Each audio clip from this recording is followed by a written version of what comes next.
आता हे जे नोट्स तयार केलेले आहेत करंट अफेअरचे, ते कशावर बेस्ड आहेत?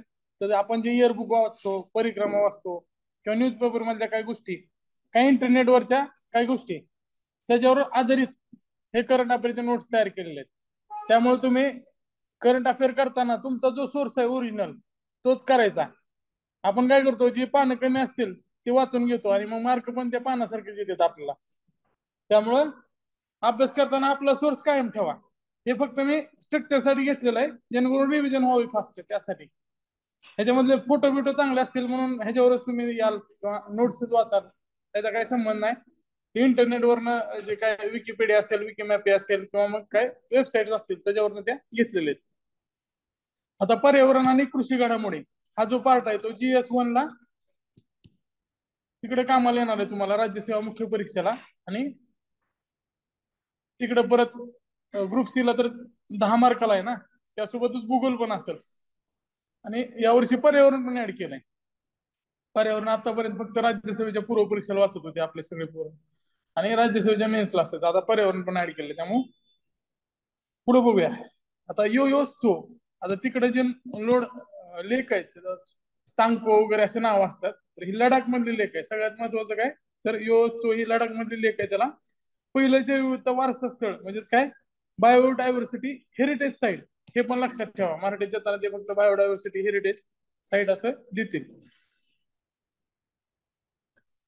याला बायोडायव्हर्सिटी हेरिटेज साईट म्हणून घोषित करण्यात आलेलं आहे.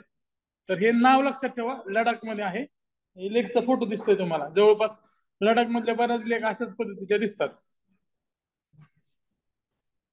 3 डेट्स मध्ये बघितलं असेल तुम्ही. कुठली लेक दाखवली 3 डेट्स मध्ये? कुठली लेक आहे 3 डेट मध्ये? लडाख मध्ये कुठली लेक आहे? तिथे आता कॉन्फ्लिक्ट होता इंडिया चायना. अर्धी लेक आहे ती पॅंगॉंग आहे, अर्धी लेक आहे ती चायनामध्ये, आणि अर्धी लेक इंडियामध्ये. एकदम मोठी लेक आहे. त्यानंतर मानव हत्ती संघर्ष कमी करण्यासाठी ओडिशाचे 10 सूत्री धोरण. आता ओडिशामध्ये पण हत्तीची संख्या जास्त आहे. म्हणजे तुम्ही जर साऊथ मध्ये गेला तर हत्तींची संख्या वाढते. ओडिशाच्या वन विभागाने 10 सूत्री धोरण जाहीर केलंय. राज्याचं नाव डायरेक्ट विचारतील कोणत्या राज्याने हत्ती संदर्भात धोरण जाहीर केलेलं आहे. आता त्यावेळेस भित्तरकनिका, सिमलीपाल, डिब्रुगड आणि सतकोसिया इथं 2000 पेक्षा जास्त हत्ती आहेत. आणि सगळ्यात जास्त म्हणजे प्रोजेक्ट बी वर प्रश्न आला होता, कधी 2-3 वर्षापूर्वी आला होता. प्रोजेक्ट बी हे माशाच्या संवर्धनासाठी वगैरे नाही, मग तिथे खाली ऑप्शन दिलं होतं त्यांनी. मधमाशाचा काही संबंध नाही. प्रोजेक्ट बी मध्ये काय होतं, आवाज मधमाशीसारखा येतो आणि सगळ्यात जास्त हत्ती मधमाशांना घाबरतो. एकदा कानात गेल्यानंतर ते त्याला त्रास देते. त्यामुळं प्रोजेक्ट बीचा मधमाशीचा आवाज काढणार ते त्या ट्रॅकच्या समोर, आणि हत्ती त्या ट्रॅकच्या जवळ येणार नाही. हत्तीने शिकार, वीजबाधा, विद्युत शॉक आणि रस्ता रेल्वे अपघात यामुळे गंभीर धोक्याचा सामना करावा लागतो. आता सध्या तुम्ही वंदे भारत जर बघितले असेल तर सगळ्यात जास्त ऍक्सिडेंट गायी सोबत झालेले आहेत. वंदे भारत आपल्या इकडं हिंदी बेल्ट मध्ये जास्त वंदे भारत एक्सप्रेस सुरू झाल्या होत्या. त्याचं इंजन जे सुरुवातीचं ते हलकं बनवलेलं आहे मुद्दाम.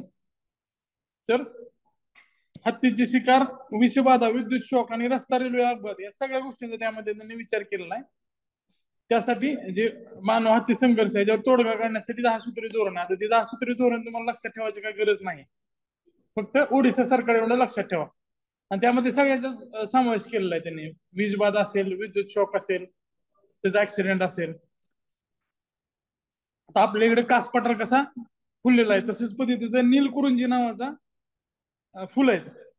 तर पर्यावरण, वन आणि हवामान बदल म्हणजे ministry of environment, forest and climate change MOFCC यांनी वन्यजीव संरक्षण कायदा 1972च्या अनुसूची 3 अंतर्गत, आता तुम्ही जर तिकडे एन्व्हायरमेंट केलं असेल, समजा शंकर IAS मधनं काही काही जण वाचतात, त्याच्यामध्ये अनुसूची दिलेली आहेत. आणि आता घोरपडे सरांनी पण वन्य जीव संरक्षण कायदा 1972च्या अनुसूची दिलेली आहे.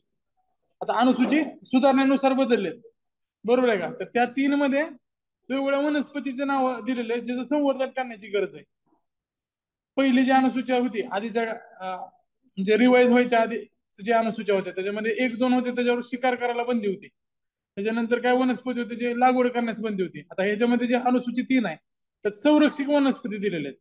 तर त्यामध्ये त्याचं वैज्ञानिक नाव पण लक्षात ठेवा. नीलकुरुंजीचं वैज्ञानिक नाव स्ट्रोम्बिलिटस कुंथियाना, असले नाव सायन्स मध्ये विचारले जात आहेत.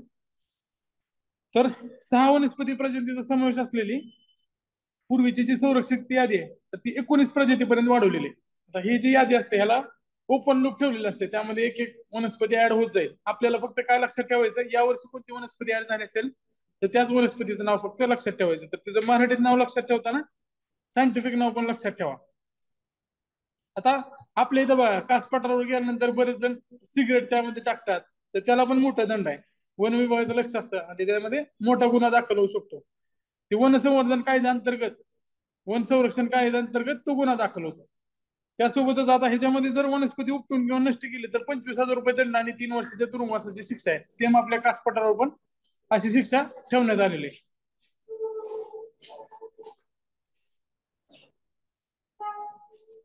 त्यासोबतच त्याची लागवड आणि बाळगण्यास ती परवानगी नाही, कारण तुम्ही कुठून आणलं ते कळणार नाही जवळ असले तर. आता मिस्टी योजना, मँग्रोव्ह प्लांटेशन साठी मिस्टी योजना सुरू केलेली आहे. आता आपल्या इकडं पालघर असेल किंवा नवी मुंबईचा भाग असेल किंवा तुम्ही कधी ट्रेननं जाताना बघा, इकडं पनवेल पासून ते मुंबईला जातानाचा जो मधला खडीचा भाग आहे, तुम्हाला डाव्या साईडला खारपुडी वन दिसतील. तर त्या मँग्रोव्हचं प्लांटेशन करण्यासाठी मिस्टी योजना. आता मिस्टी म्हणल्यावर तुम्हाला थोडंफार ते बंगाली नाव वाटते, तर त्याच्या अंदाजमध्ये तुम्ही बंगाल सरकारची एखादी योजना किंवा बंगाली भाषेत काय तर दिलं असेल तर त्याला जोडू शकताय. तर मिस्टी हे मँग्रोव्ह साठी हे लक्षात ठेवा. मिस्टीचं लॉंग फॉर्म पण असू द्या लक्षात, mangrove initiative for shoreline habitats and tangible incomes. आता शोरलाईन हॅबिटेट म्हणजे काय, तर मँग्रोव्ह जे आहेत त्या मँग्रोव्हवर आधारित बरेचसे वनस्पती किंवा बरेचसे जीव त्या भागात असतात. त्यांचं जे हॅबिटेट आहे तेच मँग्रोव्ह आहे. एकदा मँग्रोव्हचं डिस्ट्रक्शन झालं तर त्यांच्या हॅबिटेटचं सुद्धा डिस्ट्रक्शन होतं. त्यामुळं ह्याच्यामध्ये शोरलाईन हॅबिटेट्स, कारण किनारी भागात असणार आहेत ना मँग्रोव्ह. एसी चालू करता इकडे, तर ह्याचा लॉंग फॉर्म लक्षात असणं गरजेचं आहे. Mangrove initiative for shoreline habitat and tangible incomes. आता मनरेगा अंतर्गत कॅम्पा निधी तसेच इतर स्त्रोताच्या माध्यमातून, आता ह्याचा अर्थ काय मनरेगा आणि कॅम्पा निधी, तर बघा फॉरेस्ट डिपार्टमेंट वृक्ष लागवड करतं. म्हणजे ते त्यांचा एक सीझन असतो, जून जुलैच्या नंतर साधारण पावसाळ्याच्या आसपास, आणि आता सप्टेंबर मध्ये तिथं प्लांटेशन केलं जातं. आणि प्लांटेशन करताना मग जे मजुराचा जे खर्च आहे तो मनरेगा मार्फत काढला जातो. बरोबर आहे का. तिथं मजूर, वन मजूर म्हणतात त्यांना. आणि दुसरी गोष्ट आहे कॅम्पा, कॉम्पन्सेटरी एफॉरेस्टेशन फंड आहे कॅम्पा म्हणजे. जर समजा तुम्ही इथं 10 झाड तोडत असाल तर तुम्हाला त्यासाठी काही पैसे सरकारमध्ये, म्हणजे सरकारच्या कॅम्पा निधीमध्ये भरावे लागतात, तरच तुम्हाला ती 10 झाड तोडायला परवानगी मिळते. समजा इथून रोड जाणार आहे किंवा आपला समृद्धी महामार्ग तयार झालाय, तर समृद्धी महामार्गासाठी जी झाडं तोडावी लागत होती, नाही चाललं, समृद्धी महामार्गासाठी समजा जर जो हे करावं लागत असेल, झाडं तोडावं लागत असतील, तर ती झाडं तोडण्यासाठी आधी परवानगी घ्यावी लागणार आहे. आणि ते जे पैसे आहेत, समजा 10 झाडं तोडायचे असतील तर त्याला 100 झाडं लावण्यासाठी जेवढा खर्च येईल तेवढा खर्च कॅम्पामध्ये टाकावा लागेल. आणि कॅम्पा फंड जो आहे त्याचा वापर मिस्टी योजनेसाठी करावा लागणार किंवा केला जाणार आहे. मिठागराच्या जागेवर आणि किनारपट्टीच्या जवळच्या जागेवर खारपुटी वनाच्या लागवडीसाठी मिस्टी योजना सुरू झाली. अशी पहिली योजना आहे जी खारपुटीची वन लागवडीसाठी सुरू केलेली आहे.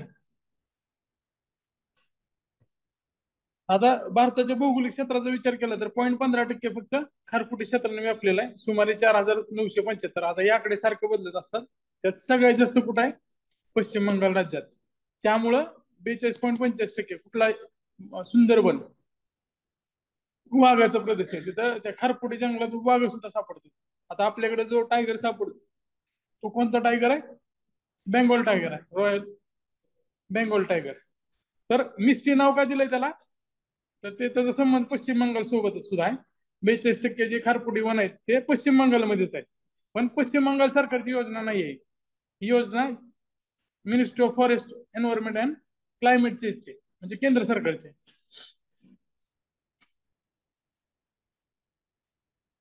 त्यानंतर आता अमृत धरोहर योजना. अमृत धरोहर कशासाठी आहे, तर वेटलँड, तिथं पाणथळच्या तिथं वेटलँड लक्षात ठेवा. कारण कधी कधी ते पाणथळ न देता मराठीत सुद्धा देवनागरीमध्ये वेटलँड लिहितात. तर वेटलँड ठिकाणी असलेल्या जे हॅबिटेट आहे किंवा परिसंस्था आहेत त्याचे जतन करण्यासाठी स्थानिक समुदायाचे महत्व अधोरेखित करत अमृत धरोहर योजना सुरू केलेली आहे. आता बघा, कुठल्याही फॉरेस्ट कॉन्झर्वेशन असेल तर तिथं स्थानिक समुदाय महत्वाचा आहे.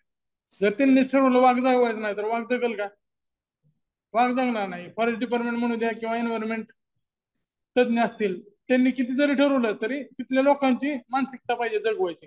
तर कास पठार जगवण्यात तिथल्या आजूबाजूच्या लोकांचा सगळ्यात मोठा वाटा आहे. ते लक्ष ठेवतात ना त्या गोष्टीवर. त्यामुळे अमृत धरोहर योजना सुरू केलेली आहे. कशासाठी? स्पेसिफिक वेटलँडसाठी.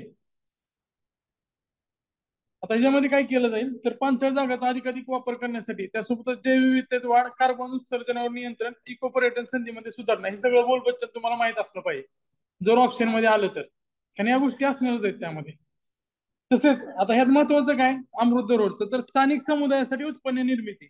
आता जे आजूबाजूचे लोक आहेत त्यांचं जर पुढे भरलं तर ते बाकीच्या पर्यावरणावर अतिक्रमण नाहीत करणार. ही मेन त्याच्या मागची भूमिका आहे. त्यामुळं स्थानिक समुदायासाठी उत्पन्न निर्मिती हे महत्वाचा पॉईंट आहे, हे पण लक्षात ठेवा. या उद्देशानं येत्या 3 वर्षात अमृत धरोहर योजना राबवली जाणार आहे. आता ही जी घोषणा कशात झालेली आहे तर आपल्या अर्थसंकल्पीय बजेटमध्ये, अर्थसंकल्पामध्ये झालेले हे लक्षात राहू द्या. आता त्यामध्ये रामसर संख्या वाढवलेली आहे, जवळपास ती 75 करण्यात आली होती. अमृत महोत्सव आहे ना, सगळ्या गोष्टी आपण 75 करतो आता. त्यामध्ये 75 संख्या त्या वेटलँड्सची करण्यात आलेली आहे. गेल्या 3 दशकात जवळपास 30% वेटलँड जागांचा विनाश झालेला आहे. त्यामध्ये मुंबई शहरानं सगळ्यात जास्त पाणथळ जागा गमावलेल्या आहेत.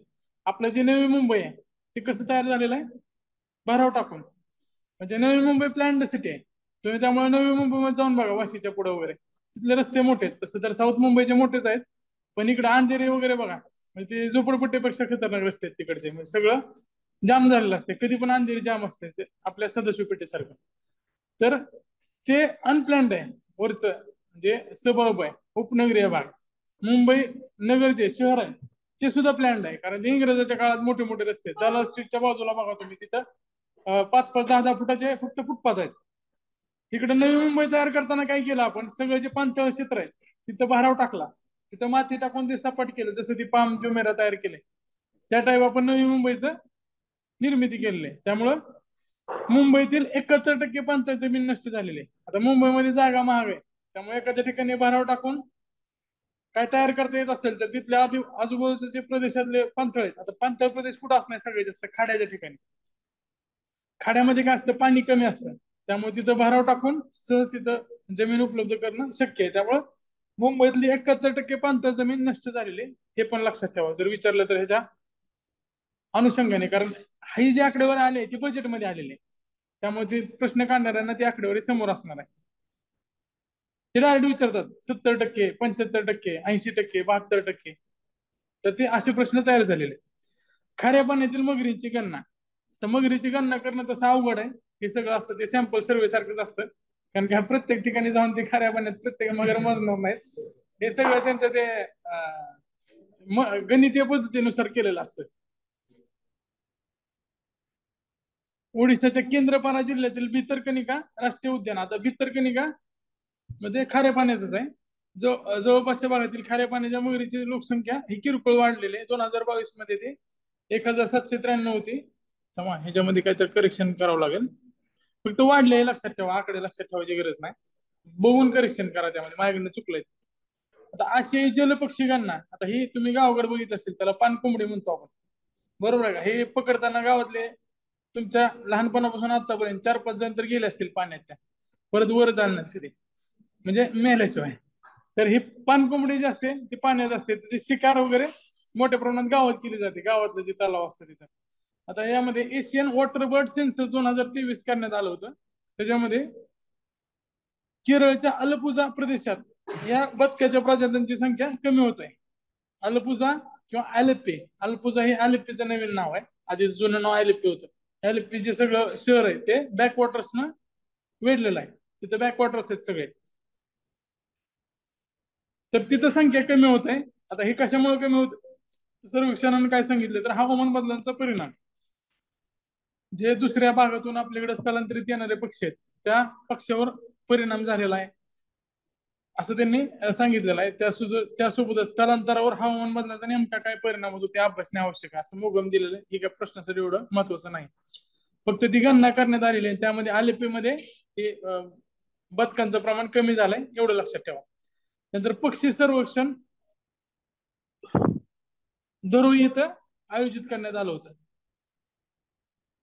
गुजरात वन विभाग, बर्ड कन्झर्वेशन सोसायटी गुजरात आणि ऍडम्स नेचर रिट्रीट रिसॉर्ट यांनी मिळून गुजरातमधील दरोई इथं 2 दिवसाच्या पक्षी सर्वेक्षणाचे आयोजन करण्यात आले होते. आता तिथं बघा तुम्ही, म्हैसाणा, बनासकांठा आणि साबरकांठा या 3 ठिकाणी 3 जिल्ह्यामध्ये दरोई हे पाणथळ क्षेत्र आहे. आता आपल्या इकडं नाशिकमध्ये असेल, नाशिकमध्ये सुद्धा विदेशी पक्षी येतात, इकडे गुजरातमध्ये येतात, समुद्र पण जवळ आहे तिथलं, आणि तिथलं जे ठिकाण आहे ते कित्येक वर्षापासून सायबेरिया किंवा कझाकिस्तान मधून विदेशी पक्षी येतात. त्यामुळे त्या ठिकाणी सर्वेक्षण आयोजित केलं होतं. ते ठिकाण लक्षात ठेवा, दरोई. दरोई कुठं आहे? गुजरातमध्ये. या 3 जिल्ह्यात आहे, म्हैसाणा, बनासकांठा आणि साबरकांठा या जिल्ह्याच्या त्रिवेणी संगमावर आहे. आपल्याकडे कसं धरण आहे उजनी, तिथं सुद्धा स्थलांतरित पक्षी येतात.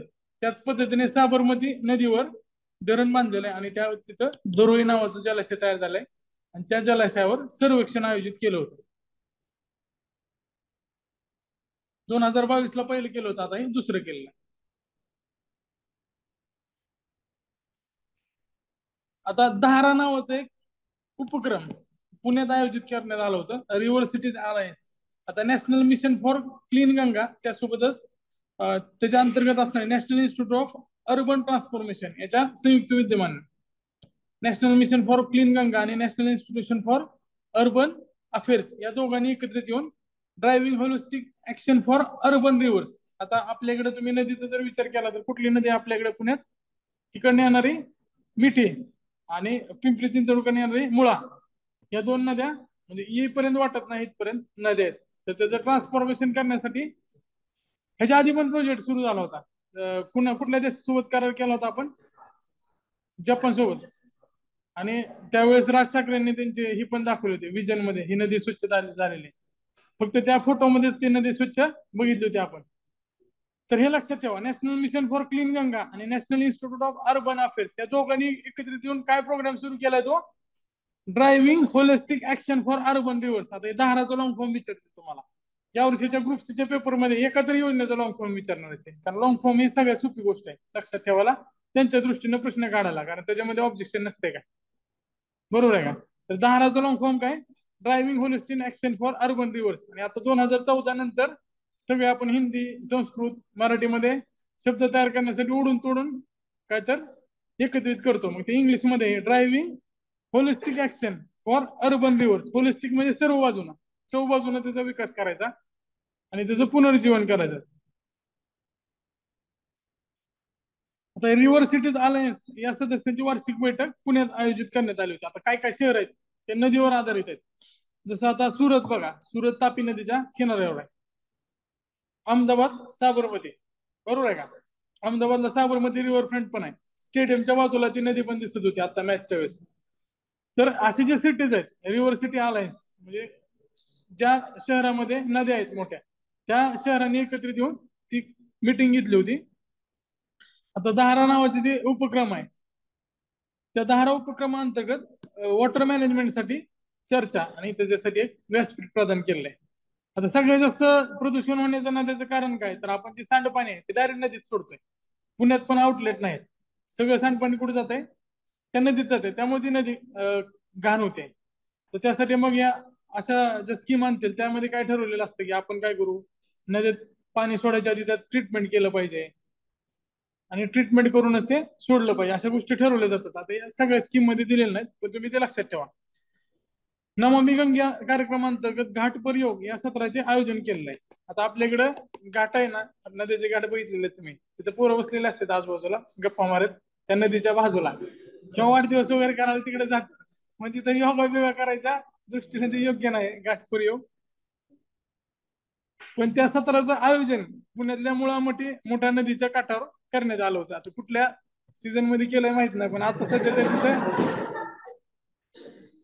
ते आयोजन करणं अवघड आहे आणि पावसाळ्यात ती नदी काठ तोडून बाहेर येते आणि आता तिथं बाजूला बसण्याची अवस्था नाही सध्या. तर ते मुळा मोठा नदीच्या काठावर घाट परियोग नावाचा कार्यक्रम आयोजित केला होता. असं पण विचारतील घाट परियोग कार्यक्रम कुठं आयोजित केला होता? तर ते मुळा मोठा नदीच्या काठावर. आपला विश्वास नसता बसला तरी पण, कारण आता बघितलं नाही ना आपण तो कार्यक्रम, पण तो कागदोपत्री आहे. त्यानंतर बघा, जागतिक जल दिन 2021च्या निमित्ताने सुरू करण्याला कॅच दरे ना, हे चुकलंय, कॅच द रेन नावाची मोहीम जी सुरू केलेली आहे. त्या अंतर्गत प्रत्येक शहरात नैसर्गिक फिलर असावेत अशी शिफारस केलेली आहे. नैसर्गिक फिलर म्हणजे काय? कॅच द रेन मध्ये काय केलं जातं तर पावसाचं पाणी जास्तीत जास्त जमिनीत मुरवायचं. आणि फिलर म्हणजे काय तर अशा ठिकाणी जिथं पाणी मुरलं जाईल. शहरामध्ये बऱ्याच ठिकाणी सिमेंटचं रोड वगैरे झालेले आहेत, त्यामुळे पाणी मुरू शकत नाही. डांबरी रोड मध्ये पण मुरत नाही. तर अशी ठिकाणं तयार करायची जिथे करून पाणी जमिनीत मुरलं जाईल. आता 10/11/2024 या वर्षी कुठे झालेला आहे? 24 ला पुण्यात. लक्षात ठेवा, पुढच्या वर्षीचं कुठं होणार आहे? ते ग्वाल्हेर मध्ये होणार आहे. तर 10चं लॉंग फॉर्म लक्षात असणं गरजेचं आहे, ते एक लक्षात ठेवा.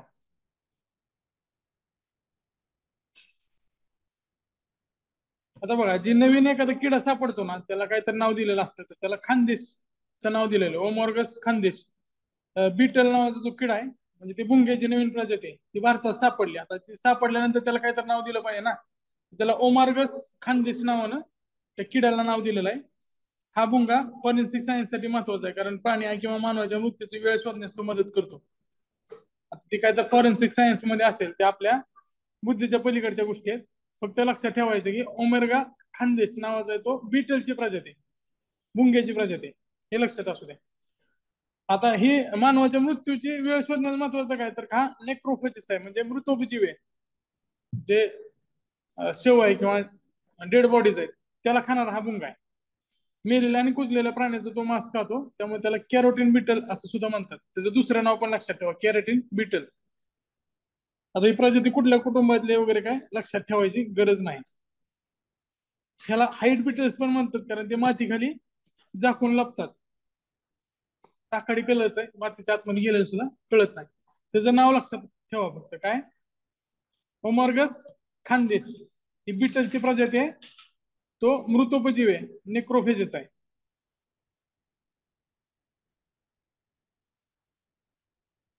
आता बघा, तुम्ही केरळमध्ये जर कधी गेला ना, तर साधं लग्न असू दे किंवा साखरपुडा असू दे, प्रत्येकाच्या मिरवणुकीमध्ये हत्ती आणलेला असतो ते. आणि हत्तीच्या समोर तसलं सोनेरी कलरचं हे असतं. आणि बारक्या बारक्या मिरवणुकामध्ये सुद्धा तसं मोठा एक डोल असतो, ते वाजवत असतात. ते त्यांच्या भाषेत ते गाणं चालू असतात. आणि ते सांस्कृतिक त्यांची जी परंपरा आहे ते अजून पण ते पाळतात. आपल्याकडे तसे ते बँडवाले वगैरे दिसत नाहीत, किंवा तसले ती बत्ती वगैरे घेऊन जाणार दिसत नाही. आता फक्त सगळीकडे डीजे दिसतात. तर तिथं ती हत्तीची गरज आहे, ते 2-3 गोष्टीसाठी लागते त्यांना. एक तर धार्मिक जे सण असेल, किंवा मग मंदिरामध्ये मंदिरामध्ये प्रत्येक मंदिराचे असे स्वतःचे हत्ती असतात. आणि तिथल्या वन विभागाने किंवा आपल्या पर्यावरण मंत्रालयाने त्यांना मंजुरी पण दिलेली आहे, परवानगी पण दिलेली आहे हत्तीचा वापर करण्यासाठी. आता आपण त्या वन संवर्धन कायद्यामध्ये सुद्धा बदल केलेला आहे. मात्र आता ही पेटा नावाची संस्था आहे. आता ही पेटा नावाची संस्था तुम्ही बघित असेल, कुठले तर ऍक्ट्रेस ऍक्टर आलिया भट आहे ना, तर ते किंवा कुठं कुठं ते आंदोलन पण करत असतात पेटावाले सारखं. पेटा ही प्राणी अत्याचाराविरुद्ध काम करणारी किंवा प्राण्यांसाठी काम करणारी संस्था आहे. The people for ethical treatment of animals, पेटाचं लॉंग फॉर्म लक्षात ठेवा. आजकाल जे एनजीओ आहेत त्याच्यावर प्रश्न विचारायचं प्रमाण वाढलेलं आहे. त्यामुळे पेटा काय? The people for ethical treatment of animals. Parvathy Thiruvothu या अभिनेत्याच्या समवेत थ्रिसूर मधील इंदिराजापल्ली श्रीकृष्ण मंदिराला 5 लाख रुपयाचा यांत्रिक हत्ती दान केलेला आहे. आपल्याकडे कसं गावात गेलं तुम्ही तर त्याला बैल असतो, बैल सोडलेला, त्याला कटाळ्या कुठं काय काय वेगवेगळं नाव आहे. गावात महादेवाच्या मंदिराला एक बैल सोडलेला असतो ना, मोठा वळू. प्रत्येक ठिकाणी वेगवेगळं नाव आहे त्याचं. तर तो वळू तिथं जसं सोडला जातो, तसं केरळमध्ये मंदिराला हत्ती सोडले जातात. त्या मंदिराचे हत्ती असतात. तर त्या पेटा संस्थेमार्फत यांना यांत्रिक हत्ती दान दिलेला आहे. यांत्रिक म्हणजे दिसायला हत्ती सारखा दिसतो, पण हा mechanical. Robot elephant performs rituals at temple. Robot elephant हे लक्षात ठेवा, पेटाचं त्यामध्ये समावेश आहे. ह्याचं नाव काय तर ठेवलं, हा, रमन असं नाव आहे त्या हत्तीचं. हे नाव आपल्यासाठी महत्वाचं आहे. ते रोबोटिक हत्तीचं नाव काय? रमन आहे. त्रिसूर मधलं श्रीकृष्ण मंदिर आहे, त्या मंदिराला 5 लाख रुपयाचा रमन नावाचा रोबोटिक एलिफंट दिलेला आहे. या हत्तीचं काम काय तर जे काही विधी आहेत, तिथं काय काय विधी आहेत त्या हत्तीच्या मार्फत पार पाडले जातात. तर ते हत्ती ते काम करेल. ह्याचं वजन 800 किलो आहे. 4 लोकांना तो वाहून नेऊ शकतो. आणि गेल्या 15 वर्षात तिथं मानव हत्ती संघर्षामुळे 526 अधिक लोकांचा मृत्यू झालेला आहे. आता केरळमध्ये जर तुम्ही इकडे जो डोंगराळ भाग आहे. केरळमध्ये कसं आपल्या कोकणासारखंच आहे, जवळ समुद्र आहे आणि त्याच्या पलीकडे लगेच डोंगर आहेत. इकडे तुम्ही डोंगराच्या भागात गेला, राहुल गांधीचा मतदारसंघ कोणता आहे? वायनाड असेल किंवा त्याच्या खाली थेकडी वगैरे. तर थेकडीच्या वगैरे प्रदेशात थेकडी टेकडी सारखंच आहे. तर तिथं डोंगरावर चढणारे हत्ती आहेत आणि संध्याकाळी 5 नंतर घरातनं बाहेर निघायचं सुद्धा अवघड आहे. आणि ते जंगली हत्ती असतात, तुम्ही बऱ्याच व्हिडिओमध्ये बघताय गावात हत्ती शिरलेले असतात, लोक पळत असते सगळीकडे. तर त्याच्यामध्ये 526 पेक्षा जास्त लोकांचा मृत्यू झालेला आहे. 5 नंतर तिथं बाहेर सुद्धा फिरता येत नाही, जंगली हत्ती गावात सुद्धा येते. आता पुढे बघा, पहिला सुंदरबन पक्षी महोत्सव फेब्रुवारी 2023 मध्ये पहिल्या सुंदरबन पक्षी महोत्सवात 145 पेक्षा विविध प्रजाती पाहण्यात आल्या. आता जसं आपल्याकडे कास फेस्टिवल असतं, कास मध्ये आपण कास पठाराचा महोत्सव घेतो, तसं तिथं पक्षी महोत्सव असतो सुंदरबन मध्ये. सुंदरबन वेटलँड आहे आणि तिथं स्थलांतरित पक्षी येणार आहेत आणि ते साधारण हिवाळ्यामध्ये येतात. फेब्रुवारी 2023 मध्ये काही तिकडे पूर्ण बर्फ पडलेला असतं आणि बर्फात पक्षी खाणार काय ना, सगळं त्यांचं अन्न आहे ते खाली झाकलेलं असतं, त्यामुळे ते स्थलांतरित पक्षी भारतात येतात. त्यामध्ये सुंदरबन मध्ये पहिला सुंदरबन पक्षी महोत्सव आयोजित करण्यात आलेला आहे. आपण गुजरातचा बघितला होता, हा सुंदरबन पश्चिम बंगाल मधला आहे. आता हे पश्चिम बंगालचा वन विभाग त्यासोबतच सुंदरबन टायगर रिझर्व यांच्या मार्फत आयोजित करण्यात आला होता. आता किती प्रजाती वगैरे नोंद केली ते महत्वाचं नाही, मात्र देशातल्या सर्व पक्षी प्रजातीपैकी 1/3 प्रजाती त्या सुंदरबन मध्ये आढळतात, हे आपल्यासाठी महत्वाचं आहे. आता प्रोजेक्ट टायगर साठी आता जिम कार्बेटचं पुस्तक जर कधी तुम्हाला वेळ भेटला तर वाचा. जिम कार्बेट हा स्वतः पर्यावरण संरक्षक होता, पण तो स्वतः शिकारी होता. त्याने त्याच्या आयुष्यातल्या केलेल्या शिकारीवर त्याने मॅन इटर्स ऑफ कुमाव नावाचं पुस्तक लिहिलेलं आहे. छोटं पुस्तक आहे, एक 100-150 पानाचं आहे. त्याच्यामध्ये त्याने आयुष्यात केलेल्या 9-10 शिकारीचं वर्णन आहे. पहिली शिकार ज्यावेळेस केली होती त्याचं वय त्यावेळेस 31 ते 32 होतं आणि शेवटची ज्यावेळेस शिकार केली त्यावेळेस त्याचं वय 65 वर्षाच्या पुढचं होतं. आणि त्यावेळेस शिकार करताना काय अशा AK-47 वगैरे घेऊन नसायचं. एक बंदुकीची गोळी मारली तर दुसरी मारायला 5-10 मिनिट लागत होते, त्यामुळे चान्स एकच असायचा. म्हणजे तुम्ही जर ते मिस केलं तर तो हिट करणार तुम्हाला. You miss I hit. तिथं वाघाचा एक सुद्धा पंजा होता, म्हणजे आता सुद्धा तेव्हाचे वाघ आणि आत्ताचे वाघ सारखेच आहेत. माणसाची जर ताकदीत बदल झाला असला तरी वाघाची ताकदीत काय बदल झालेला नाही. फक्त आपल्या इथं कात्रजच्या ते प्राणी संग्रहालयामध्ये बारकं पोरगं सुद्धा त्याला दगड मारते, कारण तो जन्मलाय पण प्राणी संग्रहालयात आणि तिथंच वाढलेला आहे तो, त्यामुळे तो वाघ वेगळा आहे. कॅमेरा बंद झाला, एकच मिनिट. आता प्रोजेक्ट टायगर म्हणजे ज्यावेळेस आपण शिकार 5,000 पेक्षा वाघ, आता प्रत्येक आकड्यावरती वेगवेगळे आहेत. आधीच्या काळात राजा महाराजांना या वाघाचे वगैरे शिकार करायचा शौक असायचा, ते वाघ मारायचे आणि त्याला ट्रॉफी म्हणतात. म्हणजे जे मेलेले प्राणी असतात त्याला ट्रॉफी नाव आहे आणि ते फक्त वंश परंपरेनं एका पिढीकडनं दुसऱ्या पिढीकडे जाऊ शकते. मात्र त्या ट्रॉफीला खरेदी विक्री करायला मनाई आहे, म्हणजे बंदी आहे. तुम्ही ते विकत घेऊ शकत नाही. आधी बघा तुम्ही म्हणजे जे मोठे मोठे राजे आहेत किंवा कोल्हापूरला पण गेल्यानंतर तिथं शाहू महाराजांचा जो वाडा आहे तिथं सुद्धा ट्रॉफीज ठेवलेले आहेत पॅलेसमध्ये, वेगवेगळे शिकार केलेले. तर त्यामध्ये कित्येक वाघ मारले गेले होते आणि त्यामुळे परत पंतप्रधान इंदिरा गांधीने 1 एप्रिल 1973 प्रोजेक्ट टायगरची सुरुवात केली होती. आता प्रोजेक्ट टायगर हा डेडिकेटेड कार्यक्रम आहे. जे वाघ हा की स्टोन प्रजाती आहे. आता वाघ कुठं असतो तर गवताळ प्रदेशात असतो आणि वनात असतो, गवताळपेक्षा वनात. आणि जो चित्ता आहे तो वाळवंटी प्रदेशात, त्यामुळे ते गुजरात मध्ये नेऊन सोडलेत आपण, जिथे कमी असतो. म्हणजे गवत पण कमी आणि जास्त हाईटचे झाड नाहीत, कारण चित्त्याला पळावं लागतं ना, स्पीड चांगली आहे त्याची. आणि वनात मग ती कुठं पण जाते, त्यामुळे तिथे वाघच पाहिजे. वाघ लपून शिकार करतो, वाघ दिवसा शिकार करतो, बिबट्या रात्री शिकार करतो, चित्ता पळून शिकार करतो. प्रत्येकाचे वेगवेगळे आहेत. तर बंगाल वाघाच्या नैसर्गिक अधिवासात त्याचं संख्या सुनिश्चित करणं त्याचा उद्देश होता. नामशेष होण्यापासून वाघाचं संरक्षण करणं आणि नैसर्गिक वारसा क्षेत्र म्हणून काही क्षेत्र राखून ठेवणं. आणि प्रोजेक्ट टायगर नंतर मग आपण टायगर रिझर्व सुरू केले, व्याघ्र संवर्धन प्रकल्प. आपल्या महाराष्ट्रात किती आहेत? 6 आहेत ना. ह्याच्यामध्ये बघा, कार्बेट नॅशनल पार्क 1973 हा पहिला व्याघ्र प्रकल्प होता. त्यानंतर त्याचं जे एरिया आहे तो 75,000 स्क्वेअर किलोमीटर पेक्षा जास्त पसरलेला आहे सध्या टायगर रिझर्वचा. आकडे काय महत्वाचे तेवढे लक्षात ठेवा. प्रोजेक्ट टायगरला 50 वर्ष पूर्ण झाले, त्यामुळे ह्याच्यावर प्रश्न डिटेलमध्ये येऊ शकतो. बाकी तर तुम्ही एन्व्हायरमेंट मध्ये वाचलाय, त्या ऍडिशनल डाटा आहे तो फक्त बघा. जवळपास 3,000 पेक्षा जास्त टायगर्स आहेत. ते 53 टायगर रिझर्व पेक्षा मध्ये जास्त आहेत. आता प्रत्येक महिन्यामध्ये कुठल्या ना कुठल्या राज्यात एखादा टायगर रिझर्व नवीन घोषित होत असतो किंवा काही पाईपलाईन मध्ये असतात. NTCA वगैरे मान्यता भेटली, राज्यानं त्याला मान्यता दिली आणि केंद्रानं मान्यता दिली, तर 3-4 जणांच्या मान्यतेनंतर त्याचा घोषणा होते.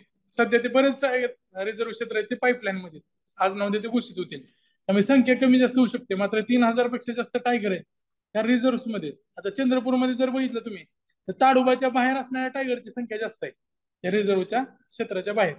बफरमध्ये, कोरमध्ये जे असतात ते टायगर रिझर्व मध्ये पकडतात आणि ते जंगलात असतात रिझर्व सोडून. तर ती संख्या वेगळी आहे. तर 3,000 पेक्षा जास्त टायगर कुठे आहेत? टायगर रिझर्व मध्ये. जगातले जे टायगरची संख्या आहे त्यापैकी 70% टायगर हे भारतात आढळतात. ही आपल्यासाठी महत्वाची गोष्ट आहे. जेवढे वाघ आहेत जगात, तर ते 70% पेक्षा जास्त वाघ हे फक्त भारतात आहेत. हे पण महत्वाचं आहे. महाराष्ट्रामध्ये मेळघाट, ताडोबा, अंधारी, पेंच, सह्याद्री, नवेगाव, नासगिरा आणि बोर इथं आहेत. ओडिशामध्ये सिमलीपाल, सतकोशी हे सगळे नावं तुम्हाला माहित आहेत. मी एन्व्हायरमेंट मध्ये बघितले, त्यामुळे काही रिपीट करत नाही. आता 5वी व्याघ्रगणना आधी प्रकाशन करणारे पंतप्रधान नरेंद्र मोदी यांच्या हस्ते प्रकाशित झाले. विचारलं पण जाऊ शकते ते कोणी प्रकाशित केले.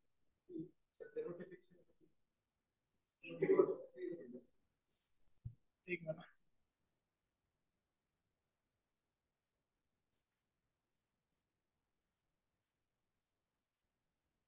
आवाज येतोय का माझा? आवाज येतोय का येतोय ऑनलाईन? येतोय सर. कधी कधी ते येत आहे, कारण दोन आहेत ना आवाज, ते लॅपटॉपचा एक टॅबचा आहे त्यामुळे.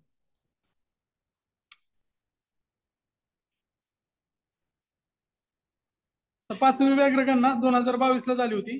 प्रकाशन पंतप्रधान नरेंद्र मोदी. आता व्याघ्रगणने थोडा गोळ झाला होता, त्यामुळे रिवाईज केली जाणार आहे. या व्याघ्रगणनेच्या कॅल्क्युलेशन मध्ये थोडा गोळ झाला होता, त्यामुळे हे रिवाईज केली जाणार आहे. तरी पण हे लक्षात ठेवा. सध्या 5वी व्याघ्रगणना 2022 मध्ये करण्यात आली होती. प्रकाशन पंतप्रधान नरेंद्र मोदी यांच्या हस्ते. तर ठिकाण कुठं आहे? म्हैसूरमध्ये प्रकाशन केलं होतं याचं, हे पण लक्षात राहू द्या. देशातली वाघांची किमान संख्या, आता त्याच्यामध्ये कसं केलं जातं तर ती वेगवेगळे मेथड आहे. स्ट्राईप्स मेथड, ती कॅमेरा ट्रॅप मेथड, त्याच्यामध्ये आपल्या डिटेलमध्ये जायचं नाहीये. पण या पट्ट्यावरनं वगैरे सुद्धा त्याची ओळख केली जाते आणि सगळे काय वाघ दिसणार नाहीत. आता जर एखाद्या व्याघ्र संवर्धन प्रकल्पात तुम्ही गेला असेल, जिम कार्पेटला गेला, तर 4-5 तुम्ही टूर काढून एक वाघ दिसत नाही तुम्हाला. हे सगळे वाघ मोजायचे अवघड आहेत आणि त्या महिन्यातच ते मोजावे लागतात. मग व्याघ्रगणनेला काही जणांची मदत घेतली जाते. बुद्ध पौर्णिमेला सुद्धा व्याघ्रगणना केली जाते. आता सचिन तेंडुलकर गेला होता, 5-6 लाख बिल दिलं वन विभागाने त्याला, बऱ्याच जणांना घेऊन गेला असेल सोबत. तर सचिन तेंडुलकर सुद्धा व्याघ्रगणनेसाठी जातो, ताडोबामध्ये गेला होता. तर ती संख्या जी असते ती अंदाजेच असते. शेवटी कॅमेरा ट्रॅप मेथड ती केली जाते. आधी स्ट्राईप मेथडने केली जायची. कॅमेऱ्यामध्ये कॅमेरा ट्रॅप त्यानुसार किती व्याग दिसलेले? 3,080 दिसलेले. तर 3,167 आकडे कसे काढले तर त्यांची पण परत ती गणितीय मेथड आहे, त्यानुसार ते काढतात.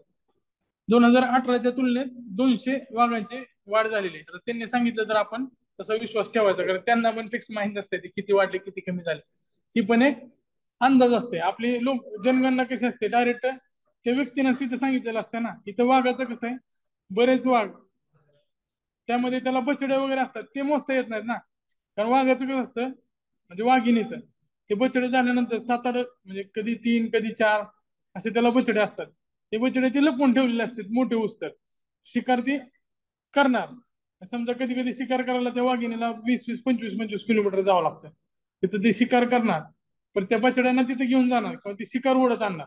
वाघाची ती कॅपॅसिटी खूप जास्त आहे. म्हणजे समजा एखादी गाय मारली असेल, तर त्या गायीला सुद्धा ती ओढत आणते. त्या वाघिणीला तेवढं करावं लागतं. म्हणजे आपल्यासारखं नाही सगळं ऐकतं. त्याला आधी शिकार शोधावी लागते, त्या बछड्यांना लपवून ठेवावं लागतं. परत ते शिकार केल्यानंतर ते शिकार मारायची, त्याला तिथंच दाबायची, परत त्या बछड्यांना तिथे घेऊन जायचं, परत ती शिकार आणून त्या बछड्यांना खाऊ घालायची. त्यानंतर ती 1-1.5 वर्षाची झाल्यानंतर ते परत बछडे शिकार करतात. तोपर्यंत त्या वाघिणीला शिकार करावं लागते. त्यामुळं ही जी संख्या आहे ती अंदाज असते, कारण सगळे मोजायचं अवघड आहे. प्रथमच राज्यनिहाय आणि व्याघ्र प्रकल्पनिहाय वाघांची आकडेवारी जाहीर केली नाही, कारण मी मागे सांगितलं की त्याच्या कॅल्क्युलेशन मध्ये थोडा गोळ झाला होता. पद्धत चुकली होती का टेक्निकल फॉल्ट होता ती मला माहित नाही. म्हणजे ते वन विभागानं सुद्धा जाहीर केलं नेमकं काय चुकलं होतं ते, पण ते रिवाईज केले जाणार असं सांगितलेलं आहे. त्यामुळे राज्याने आणि व्याघ्र प्रकल्पने ती घोषित केलेली नाही. तर त्या आकडा वाढलेला आहे आणि 2022 मध्ये 3167 असा घोषित केलेला आहे. हा आकडा आपल्यासाठी महत्वाचा आहे. वाढ किती टक्के? 6.7% आहे. आणि आकडा पण असा 200च आहे, लक्षात राहण्यासारखा, ऑड फिगर नाही.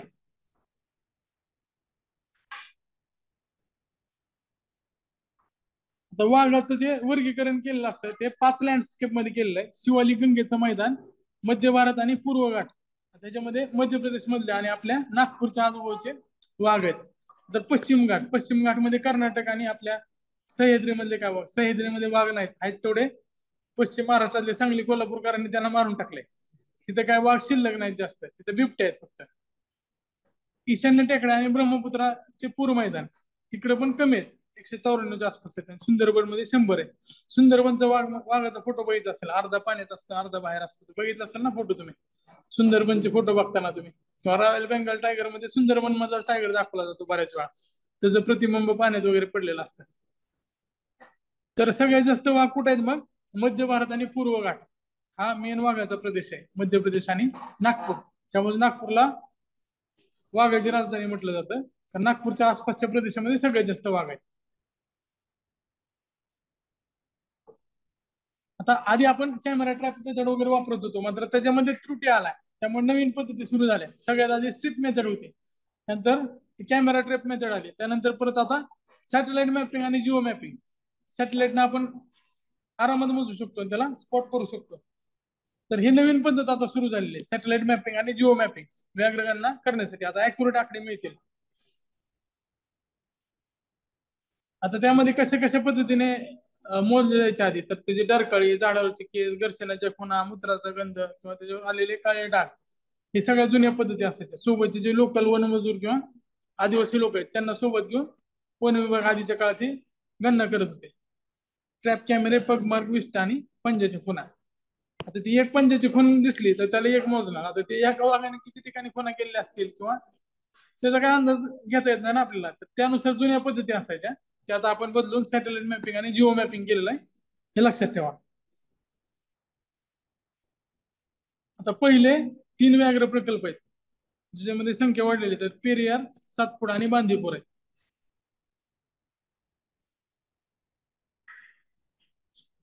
महाराष्ट्रामधला पेंच हा सर्वोत्कृष्ट व्याघ्र प्रकल्प म्हणून घोषित करण्यात आलेला आहे.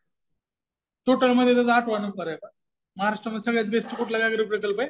पेंच. एवढं आपल्यासाठी महत्वाचं आहे. आता हे बिग कॅट मध्ये इंटरनॅशनल बिग कॅट अलायन्स याची घोषणा म्हैसूर मध्ये करण्यात आली होती. बिग कॅट म्हणजे काय? तर वाघ असेल, सिंह असेल, बिबट्या असेल, लेपर्ड, स्नो लेपर्ड म्हणजे हिमबिबट्या, चित्ता, जगवार, ही तिकडं जगवार आणि प्युमा अमेरिकेत आढळते. आपल्याला जगवार माहिती, टाटाने विकत घेतली ती गाडी, गाडीचा ब्रँड. ते जगवार हे वाघासारखाच एक मांजर जातीला प्राणी आहे, कॅट फॅमिली मधला आहे. या 7 मांजर थोडं जरा आपल्याला सॉफ्ट वाटतंय आणि ही जे आहे ते आक्रमक आहेत जास्त, पण त्या फॅमिली मधले, कॅट फॅमिली म्हटलं जातं त्याला. तर त्या फॅमिली मधले जिथे जिथे प्राणी आढळतात त्या देशांना एकत्रित आणून त्यांचा अलायन्स तयार करणं, हे इंटरनॅशनल बिग कॅट अलायन्स ह्याची घोषणा करण्यात आलेली आहे. आता आपण ते सोलर अलायन्स एक जाहीर केलं होतं भारताला स्वतः, आणि बिग कॅट अलायन्स पण आपल्या पंतप्रधानांनी जाहीर केलेलं आहे. हे कुठे जाहीर केलेलं आहे? म्हैसूरमध्ये. हे सोलर अलायन्स गुरुग्राम मध्ये जाहीर केलं होतं ना. आता ह्याचा उद्देश काय? तर 97 देश ज्याच्यामध्ये अशा प्रकारचे आदिवासी आहे. तर जगवार पण चित्त्याच्या जवळपास दिसतो. आता ह्याच्यामध्ये थोडे थोडे फरक आहे. आता स्नो लेपर्डच्या अंगावरचे जे फर आहे तो मोठा असतो. तुम्ही लडाख किंवा इकडे सिक्कीम मध्ये स्नो लेपर्ड्स मोठ्या प्रमाणात आहेत, बघितलं असेल शिकार वगैरे करताना. ते आता युट्यूबच्या रील्स मध्ये बऱ्याच गोष्टी येतात, त्यामुळे तुम्हाला काय नाही बघितलं असं काय नाही, सगळं बघितलं असणार आहे तुम्ही. त्यानंतर प्युमा, लेपर्ड, लायन माहित आहे, टायगर माहित आहे, चित्ता माहित आहे तुम्हाला. हे बिबट्या आणि चित्ता जवळपास असतात, त्याच्या स्ट्रिप मध्ये फरक असतात. म्हणजे अंगावरचे हे आहेत, त्याला काय म्हणायचं, पट्टे नाही म्हणता ना त्याला, ठिपके. ठिपके जे आहेत त्या ठिपक्यात फरक आहे. स्नो लेपर्ड, जॅग्वार, चित्ता आणि लेपर्ड हे जवळपास सारखे आहेत. लेपर्ड आणि स्नो लेपर्ड मध्ये फक्त कातडीचा फरक आहे, ह्याच्यावरचा फर असते ते चांगल्या क्वालिटीचा असते. म्हणजे थंडी वाजणार नाही ना त्याला, चांगल्या क्वालिटी मध्ये जाड असणार ते. स्नो लेपर्डला थंडी पासून संरक्षण करायचंय कारण ती बर्फातच राहत आहे. त्यामुळे ते फर मध्ये फरक आहे लेपर्ड आणि स्नो लेपर्डचा फक्त.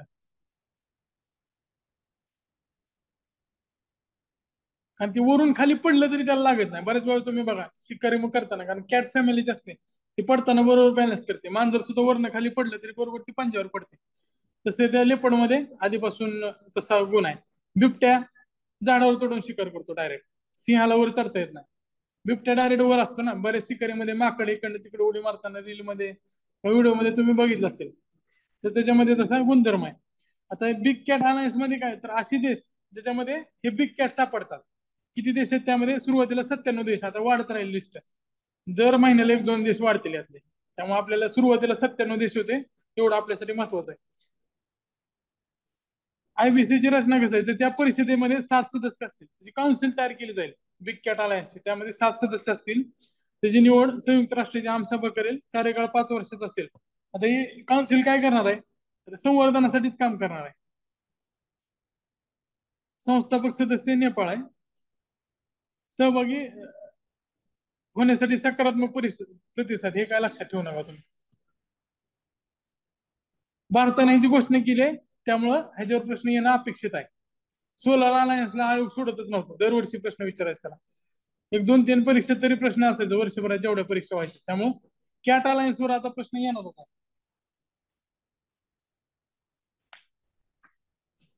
त्यामध्ये 7 प्रकारचे मेजर बिग कॅट्स आहेत, हे लक्षात ठेवा. किती आहेत? सदस्य सुद्धा त्या काउन्सिल मध्ये 7 आहेत. आणि इथं बिग कॅट किती आहेत? 7 आहेत. 97 देश आहेत सुरुवातीला त्या बिग कॅट अलायन्स मध्ये. आणि आपण चित्ता पण घेऊन आलो आपल्याकडे. चित्ते आपल्याकडे 1951-52 पासून नामशेष झाले होते. ते पण आता नरेंद्र मोदीने आणलेले तिकडनं, त्यांनीच उद्घाटन केलं ना त्याचं. आता त्यातले किती मेले वगैरे ते परत तुमच्या एन्व्हायरमेंटचा भाग आहे, येईलच ते कुठं आपल्याला परत. आता या अलायन्स मार्फत काय केलं जाईल तर सगळ्यात जास्त शिकार केली जाते. आता शिकार करताना पण वाघाला कसं मारतात ते त्याचं वेगळं आहे, प्रकार आहेत. त्याला गोळी वगैरे मारली तर त्याचं ते ज्याच्यासाठी शिकार केले. आता शिकार कशासाठी केलं जाईल वाघाचे? त्याचे नख आणि कातडी, त्यासाठी शिकार केली जाईल. पण गोळी मारल्यानंतर ती कातडी विकली जाणार नाही ना, त्याला होल पडतील. त्यामुळे ते मारताना त्याला काठ्यानं वगैरे मारून, म्हणजे आधी बेशुद्ध करतात, ट्रँक्युलाइज करतात आणि काठ्यानं मारतात जे शिकारी आहेत ते. मग त्यांचे जे हे आहेत शिकारीच्या पद्धती सुद्धा क्रूर आहेत. त्यामुळे त्यांच्या अवैध शिकारीला आणि वन्यजीव वापरायला आळा घालायचा. ह्याच्यामध्ये आपण जे गेंड्याची शिंग आहेत ती कापून स्वतःच फॉरेस्ट डिपार्टमेंट जाऊन टाकतात. किंवा हत्तीचं पण तसंच केलं होतं त्यांनी. आफ्रिकेमध्ये काय तर हत्तीच्या शिकारीच्या आधी त्यांनी हत्तीचे दात कापून ते जाळून टाकले होते, कारण हत्तीचे शिकार हत्तीच्या हस्तिदंतासाठी केली जाते. आणि गेंड्याची शिकार त्याच्या शिंगासाठी. पण वाघाचा अवघड आहे, वाघाच्या कातडीसाठी शिकार केली जाते. त्यामुळे वाचवताना त्या शिकारीलाच मारलं पाहिजे किंवा शिकारीला वाचवलं पाहिजे त्यापासून. जागतिक व्यापारातले जे छुपे व्यवहार, त्यामुळे कॅटचं जे कन्झर्वेशन आहे त्याचं सगळ्यात जास्त अवघड आहे बाकीच्या पेक्षा. कारण हत्ती वगैरे त्याचे दात वगैरे काढता येते, पण वाघाला तो एरिया आहे तोच कॉन्झर्व करावा लागणार आहे. हे सगळं बोलबच्चन आहे, ते लक्षात ठेवा तुम्ही. जागतिक बाजारपेठेतील व्यापार जे छुपे व्यवहार आहेत ते रोखणे, आदिवासाचं संवर्धन करणं, प्रशासकीय अधिकारी जे आहेत फॉरेस्ट ऑफिसर वगैरे त्यांचं कॅपॅसिटी बिल्डिंग आणि ट्रेनिंग. त्यानंतर जे आता हे देश आहेत 97 देश, त्यांच्याकडनं माहितीचं आदान प्रदान करणं, किंवा जे क्रॉस बॉर्डर ट्रॅफिकिंग होते किंवा तस्करी होते तर त्याच्यासाठी सुद्धा माहितीचं आदान प्रदान करणं. त्यासाठी माहिती पुस्तक प्रसिद्ध केलेलं आहे, अमृतकाल का टायगर विजन, हे लक्षात ठेवा. हे आपल्या पंतप्रधानांनीच प्रकाशित केलेलं पुस्तक आहे. पुढल्या 25 वर्षाच्या वाघाचं संवर्धनाचं, वाघ म्हणण्यापेक्षा आपण काय म्हणूया बिग कॅट, त्यांच्या संवर्धनाचं नियोजन या पुस्तकात केलेलं आहे. अमृतकाल का टायगर विजन, लक्षात ठेवा. नंतर 50 रुपयाचं टायगर कॉइन सुद्धा काढलेलं आहे, कारण 50 वर्ष कशाला पूर्ण झालेले आहे? प्रोजेक्ट टायगरला 50 वर्ष पूर्ण झालेले, त्यामुळे वाघासारखा. आता वाघासारखा लिहिलंच त्याच्यावर, वाघ परियोजना की 50 वर्ष. तर हे म्हैसूरमध्येच आहे. कॅट अलायन्स सुद्धा म्हैसूरमध्येच केलेलं आहे, हे सुद्धा म्हैसूरमध्ये, लक्षात ठेवा. हे आकारमान वजन वगैरे लक्षात ठेवू नका, मात्र ह्याच्यामध्ये चांदीचं धातू हे लक्षात असू द्या. आपला त्याच्यामध्ये विश्वास बसणार नाही, आपल्याला गंडवण्यासाठी त्यांनी चांदी दिलाय असं वाटेल आपल्याला. कारण चांदीच आता हे फक्त प्रतिकात्मक आहे. आपल्याला इथं रिक्षावाल्याला वगैरे द्यायला 50 रुपयाचं नाणं येणार नाही. फक्त ते प्रतिकात्मक प्रकाशित केलेलं आहे. त्यामध्ये 50% चांदी आहे, 40% तांबे आहे, 5% निकेल आणि 5% जस्त आहे. लोक हे 50 रुपयाचं जर नाणं त्यांच्या हातात आला तर त्याला वितळून गळ्यातलं किंवा हातातलं ब्रेसलेट तयार करते. तर ही फक्त प्रतिकात्मक आहे.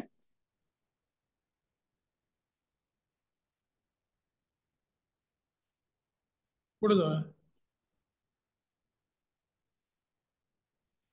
आता अरवली ग्रीन वॉल प्रकल्प. ग्रीन वॉल म्हणजे काय? भिंतीवर चित्र वगैरे नाही. ग्रीन वॉल म्हणजे काय, तर अशा प्रकारची वॉल तयार करायची जेणेकरून वाळवंटाचा विस्तार होणार नाही. वाळवंटाचा विस्तार कसा होतो? हा, माती उडून जाते आणि ती पलीकडे आफ्रिकेमध्ये आणि आपल्या भारतात अरवली किंवा राजस्थान आणि गुजरातच्या आजूबाजूचा प्रदेश आहे.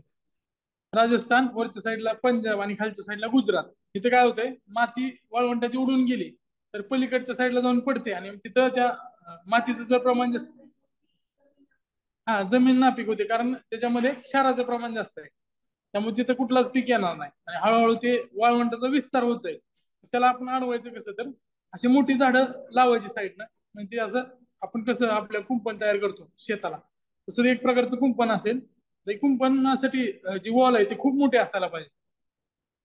तर तो भारत पाकिस्तानची जेवढी सीमा आहे त्यापेक्षा मोठी सीमा या ग्रीन वॉलची असायला पाहिजे, कारण तो एरिया तेवढा मोठा आहे ना वाळवंटाचा. तर हे पानिपत पासून पोरबंदर पर्यंत ही ग्रीन वॉल तयार केली जाणार आहे. कारण हा वाळवंटाचा प्रदेश आहे, यापासून ते इकडच्या प्रदेशाचं रक्षण करायचं आहे.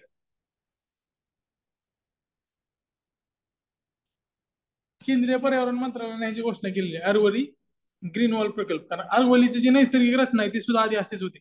पण अरवली एकदम जुना पर्वत आहे, ते घासून घासून आता सपाट व्हायच्या लेवलला आलाय. कित्येक लाखो करोड वर्षापासून तो आहे ना, त्यामुळे त्याची झीज झालेली आहे. त्यामुळे तो नैसर्गिक बॅरियर होता आधी इकडे माती न येण्यासाठी. मात्र त्याची पण आता झीज झालेली आहे. त्यामुळे आपल्याला तिथं ग्रीन वॉल तयार करणं गरजेचं आहे.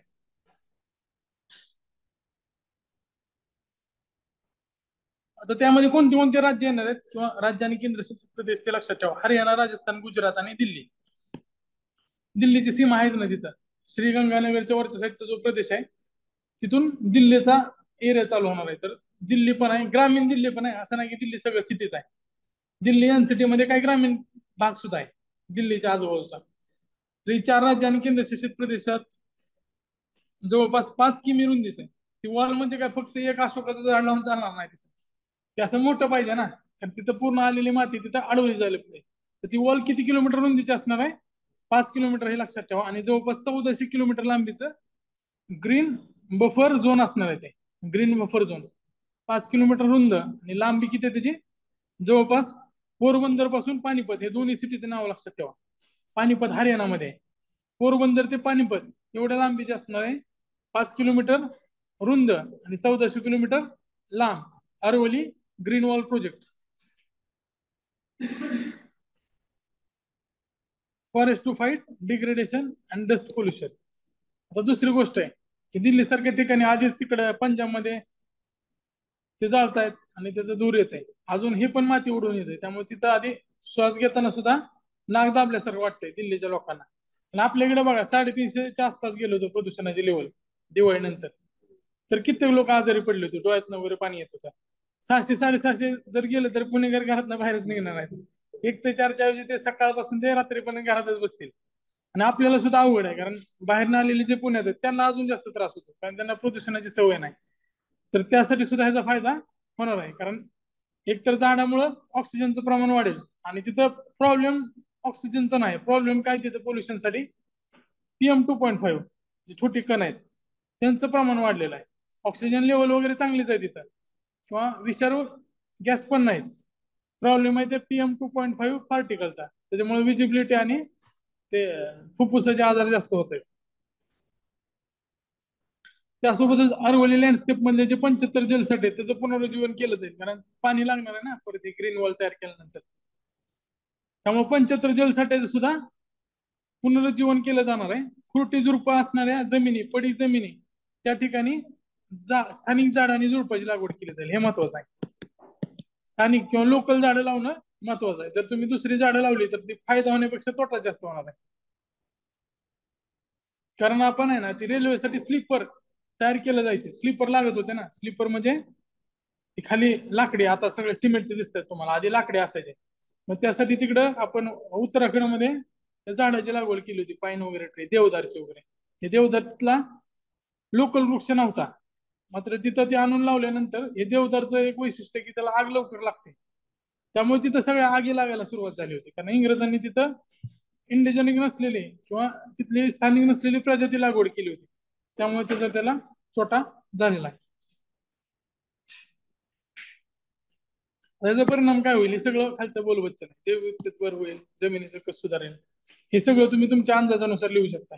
जर आला तर लिहिण्यापेक्षा ओळखू शकता ऑब्जेक्टिव्ह परीक्षा असल्यामुळे. ही 4 राज्य मला लक्षात राहतील तुम्हाला. 4 राज्य आणि 3 राज्य आणि 1 केंद्रशासित प्रदेश आहे. ओके, माउंट आबूचं स्टेट बोर्ड मधलं स्क्रीनशॉट काढून टाकलेला आहे. आधी अरवली पर्वत ही नैसर्गिक बॅरियर होता आधी, हे आता म्हणजे जीज झालेले. ते माणसाचं काय त्यामध्ये रोल नाही, आपण काय जीज केलं नाही त्याची. भौगोलिक क्रियामुळेच त्याची झीज झालेली आहे. त्यामुळे आता आपल्याला इथं ग्रीन बॅरियरची गरज आहे. जो हा प्रदेश आहे हा मरुस्थळ आणि इथं वाळवंटी प्रदेश आहे, तो गुजरातमध्ये पण आहे काही प्रमाणात, कच्छच्या रणामध्ये. तर हा प्रदेश इकडे वाढू नये, हळूहळू हा इकडे सरकायला. त्यामुळे इथं आपल्याला अरवली ग्रीन वॉल प्रोजेक्ट राबवायचा आहे. अरवली पर्वताची लांबी 700 किलोमीटर आहे. ती आता ही ग्रीन वॉलची लांबी किती असणार आहे, 1400. आणि इकडे सगळं गंगेचं समृद्ध खोर आहे. जर वाळू इकडे गेली तर जे सगळ्यात जास्त पिकणारी जमीन आहे त्याला त्याचा तोटा होऊ शकतोय. तर प्रोजेक्ट टायगर त्यासोबत चिपको आंदोलनाला 50 वर्ष पूर्ण झालेले. सगळ्यात जास्त कोणतं आंदोलन असेल ज्याच्यावर आयोगाने प्रश्न विचारले तर ते चिपको आंदोलन आहे, चिपको मुवमेंट. आता हे कुठं राबवलं होतं तर उत्तराखंड मध्ये चमोलीचा जो एरिया आहे तिथं चिपको मुवमेंट राबवली होती. ही मोठी झाड आहे, जंगल संवर्धनासाठीचं आंदोलन आहे, राज्य उत्तराखंड. त्यावेळेस पण रेल्वे किंवा इतर विकासासाठी झाडांची गरज होती आणि झाडं तोडण्यासाठी जे कॉन्ट्रॅक्टर यायचे त्यांच्या विरोधात हे जे महिला आहेत ते चिटकून राहायचे, त्या झाडाला तोडू देत नव्हते. मार्च ते एप्रिल 1973 हा त्याचा कालावधी होता. आंदोलनाचे नेतृत्व चंडीप्रसाद भट, सुंदरलाल बहुगुणा, गौरादेवीवर राज्यसभेच्या मुख्य परीक्षेला सुद्धा प्रश्न विचारला 2021च्या बहुतेक. सुदेशा देवी, बचनी देवी, गोविंद सिंग रावत, धूमसिंग नेगी, शमशेर सिंग बिस्ट आणि घनश्याम ही नावं लक्षात ठेवा थोडक्यात. क्रीडा साहित्याची निर्मिती करणाऱ्या कंपनीला कच्चा माल म्हणून हवे असणाऱ्या लाकडासाठी वन जमीन कंत्राटीने देण्यासाठी जो निर्णय घेतला होता, आता तो विलो नावाचे जे वृक्ष आहे ते सुद्धा उत्तराखंड आणि काश्मीरमध्ये आढळते. बॅट तयार करण्यासाठी वापरलं जातं विलो, किंवा मग हॉकी स्टिक तयार करण्यासाठी सुद्धा ती हलकं लाकूड गरजेचं आहे. आपल्याकडची जी बॅट असायची आपण लहानपणी तयार केली जायची ती उचलत पण नव्हती आपल्याला, कारण ते लाकूड बाबळीची वगैरे असायचे, ती मजबूत असायची पण ते तुटायची पण लवकर, ते चिरलेलं असायचे लवकर चिर जायचे त्याला, कारण ते सॉफ्ट वूड पाहिजे ना त्याला. मग कधी तर आपण कंपनीची बॅट म्हणायचो त्याला, कुठल्या तर ब्रँडचं स्टिकर असायचं त्याच्यावर. तर तो जो लाकूड असतो ना तो डोंगराळ प्रदेशातला लाकूड असतो, कारण तिकडे गेल्यानंतर त्याचं वजन आहे ते कमी असणार आहे. आपल्याकडच्या लाकडाचं वजन जास्त असतं. कोरड्या प्रदेशातलं किंवा घनदाट अरण्यातले जे हे आहेत ते जाळण्यासाठी चांगले आहेत. मात्र फर्निचर आणि क्रिकेट किंवा कुठल्याही क्रीडा साहित्यासाठी सॉफ्टवूड पाहिजे. तर सॉफ्टवूड साठी ते कॉन्ट्रॅक्ट देण्यात आलं होतं, त्याच्या विरोधात आदिवासींनी आंदोलन केलं होतं. हे बाकी तर तुम्हाला माहितच आहे. सुंदरलाल बहुगुणा यांचा सुद्धा मृत्यू झालाय ना आता मागच्या वर्षी. तर ह्याच्यावर सुद्धा प्रश्न येऊ शकतो, त्यामुळे लक्षात ठेवा. 50 वर्ष पूर्ण झालेलं आहे. त्यासाठी राईट लाईव्हलीहूड पुरस्कार 1987 दिलेला आहे. आता दुसरं एक गिधाड. गिधाडचा सगळ्यात जास्त मृत्यू कशामुळे झालेला आहे, फर्टिलायझर, अजून डायक्लोफिनेक इंजेक्शन. आता डायक्लोफिनेकच्या मोठ्या गोळ्या असायच्या आधी, म्हणजे आता फक्त मानवी वापरासाठी डायक्लोफिनेक ठेवलेला आहे. मात्र त्याचा दुरुपयोग केला जातो. म्हणजे आता आपल्याला 500 mg म्हणता येणार ना, कमीच असतं ते. पॅरासिटामॉल 500 mg असतं, डायक्लोफिनेकचं प्रमाण कमी असतं आपल्याला. तर ते काय करतात, त्या गुरांना देण्यासाठी 4-5 गोळ्या एकत्रित दिले जातात. म्हणजे मानवी डायक्लोफेनाकचा वापर होतोच. आणि गिधाळ काय करणार आहेत, शेवटी मेलेले जे प्राणी आहेत त्यांचं मांस खाऊन ते जगतात, ऋतूप जीव आहेत ते. आणि बायो अक्युम्युलेशन ही कन्सेप्ट तुम्ही तिकडे बघितलेली आहे. जर 10-10 mg असेल, 10-10 mg आपण गोळ्या खाल्ल्या तर ते त्याच्यामध्ये अक्युमुलेट होणार आहे. समजा एक 2-3 गुरं किंवा 2-3 प्राणी आहेत, असे टोटल 10 प्राणी आहेत. त्या 10 प्राण्याला एका चित्त्याने खाल्लं, त्या प्रत्येक प्राण्याच्या अंगात 10-10 mg असेल तर ते टोटल 100 mg त्या चित्त्याच्या शरीरात जाणार आहे, बायो अक्युमुलेशन. आणि ते जर गिधाडानं त्याचं मांस खाल्लं तर गिधाड त्या डायक्लोफेनेक मुळे जगू शकणार नाही. त्यामुळे बऱ्याचशा गिधाडांचा त्यामुळं मृत्यू झाला होता. त्यामुळं जगातला पहिला Asian king vulture conservation project आणि ब्रीडिंग प्रोजेक्ट हा उत्तर प्रदेशमध्ये सुरू करण्यात आला. जसं आपण प्रोजेक्ट जटायू सुरू केला होता आधी हरियाणाच्या पिंजोर मध्ये. जटायू वाचला असेल तुम्ही, 2-3 वर्षापूर्वी सुरू झाला होता तो. 2-3 ना त्याच्या आधी सुरू झाला असेल, त्याचं वर्ष मला एक्झॅक्ट माहित नाही. पण हरियाणाच्या पिंजोर मध्ये जटायू हा प्रोजेक्ट आहे.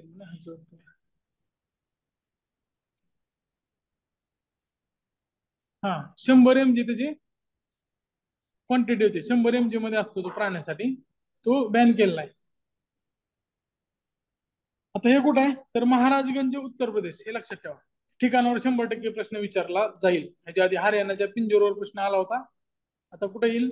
आणि कुठल्या जातीच्या गिधाडाचं संरक्षण करायचंय तर first Asian king vulture project आहे तो, म्हणजे एशियन किंग वल्चर हे नाव लक्षात ठेवा.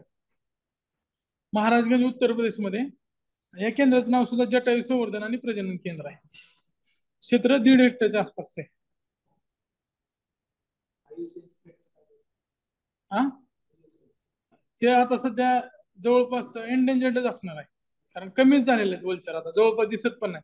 चिमण्या पण एंडेंजर्ड झाल्या असतील, पण चिमण्याची नोंद केली नसेल त्यांनी, कारण त्या लिस्टमध्ये मला चिमण्या दिसलेल्या नाहीत, खूप कमी प्रमाणात दिसत आहेत आता.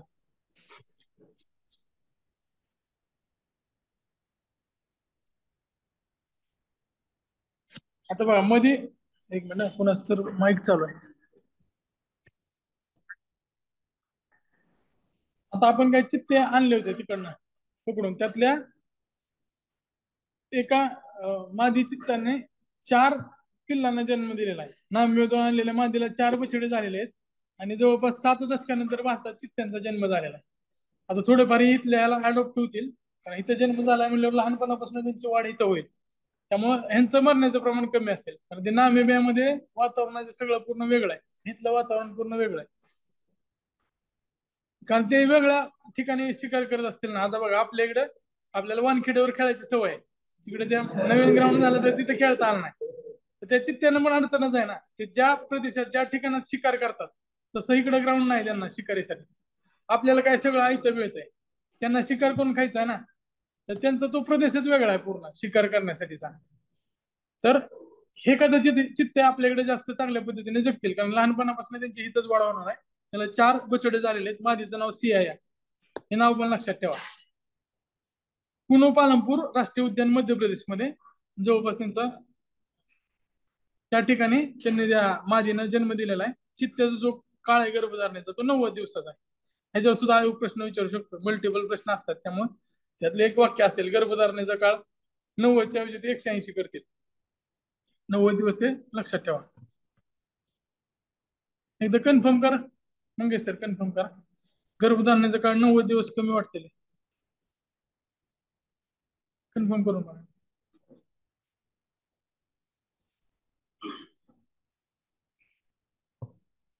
आता चित्तासाठी जे आदिवास आहेत, आदिवास कसे शोधतील आपण आपण इकडे ताडोबाला आणून चित्त टाकू शकतोय का? नाही, कारण तो अपेक्स प्रेडिटर कुठला आहे तर थोड्याशा सपाट कमी गवताळ किंवा शुष्क प्रदेशातला आहे. चित्ता हा थोडक्यात म्हटलं तर शुष्क प्रदेशातला अपेक्स प्रेडिटर आहे. त्याला तुम्ही वनात आणून सोडलं तर तिथे मरेल ते, तिथं तो जगू नाही शकणार. एक तर वाघ नाही जगू देणार त्याला, किंवा मग तिथे बिबट्या किंवा वाघ हे दोनच जगू शकते जंगलात. फॉरेस्ट मधला अपेक्स प्रेडिटर वाघ आहे, ऍरिड प्रदेशात मधला अपेक्स प्रेडिटर चित्ता आहे. त्यामुळे त्याला तिथल्याच ठिकाणी आपल्याला शोधायचे होते. त्यामधलं एक शहागड हा राजस्थानमध्ये, कुनो पालमपूर आणि नौरदे हे मध्य प्रदेशमध्ये, हे आपण आयडेंटिफाय केले की इथं चित्ता राहू शकतो आणि चित्त्याचं ते आदिवास असेल. कारण आता काय झालं की आपण एकामागे एक चित्ते आणत होतो ना, आता काय त्यांच्यापासून नवीन चित्ते पण तयार व्हायले. त्यामुळे ती कुनो नॅशनल पार्क मधली जागा कमी पडते. आणि जे अपेक्स प्रेडेटर असतात ते त्यांची स्वतःची सीमा आखून घेतात. वाघाचं पण तसंच असतं. वाघ म्हातारा झाल्यानंतर त्याला मग त्या ह्याच्यामधनं ते हुसकावून लागणार.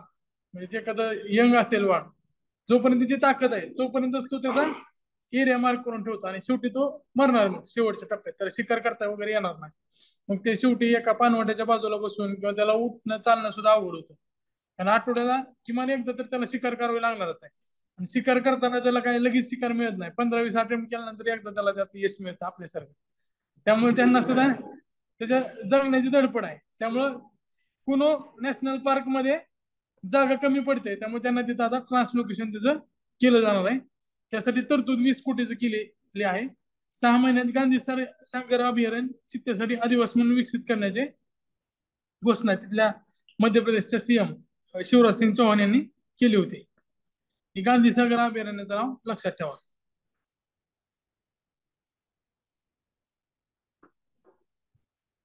पुढे जाऊया आता.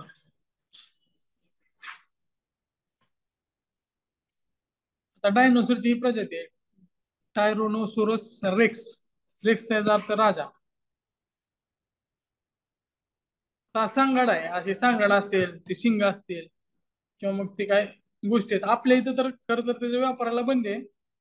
मात्र झुरिच स्वित्झर्लंड मध्ये ह्या गोष्टी चालतात. तिकडे ते काय पण करतात. आपल्याकडे आपण वन संवर्धन कायदा जो आला होता 72चा, त्याच्यानुसार अशा लिलावाला बंदी टाकलेली आहे. तुम्ही ते वाघाचा दात असते ना, ते वाघाचंच आहे ना दात, आधी काळात घालायचे पहिलवान लोक त्याला सोन्याला. नख नख सॉरी दात म्हणलो आम्ही. नख असायचं, नख त्याला सोन्याचं हे करून जे पहिलवान आहे ते आधी घालायचे गळ्यात. आता तसलं काय करता येत नाही. जर सापडलं तर मग आतमध्ये तयारी करावं लागेल जेलमध्ये कुस्ती त्याला. तर युरोपमध्ये त्याचा पहिल्यांदा लिलाव करण्यात आला होता. तिकडचे संग्रहालय ते सुद्धा खूप मोठे आहेत. लंडन म्युझियम आहे, ते जगातल्या सगळ्यात मोठ्या म्युझियम पैकी आहे. लंडन आणि अमेरिकेतलं बहुतेक न्यूयॉर्क मध्ये वाटते. आणि आपल्या इकडं इंडियन म्युझियम कलकत्त्याला आहे. बघितलं असेल तुमच्यापैकी काय जणांनी. तर ते फिरायला जवळपास 2 दिवस लागतील. 2 ते 3 दिवस म्हणजे एका दिवसात.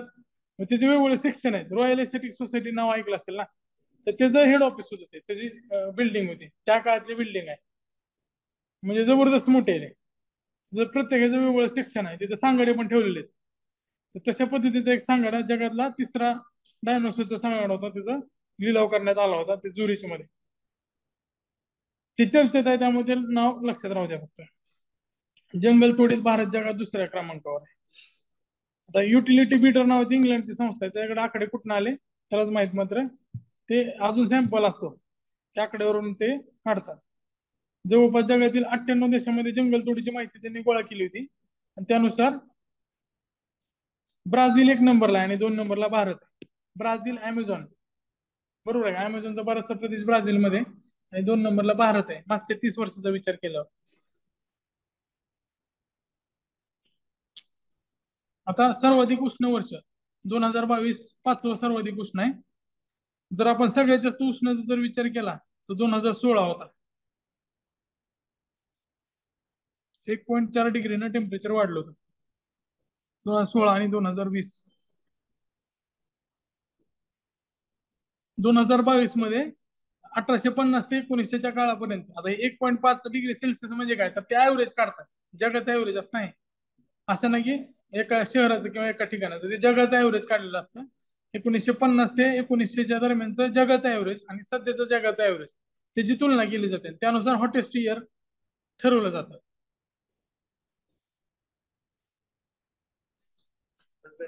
झाली का सगळ्यांची? कुठे क्लासमध्ये जरा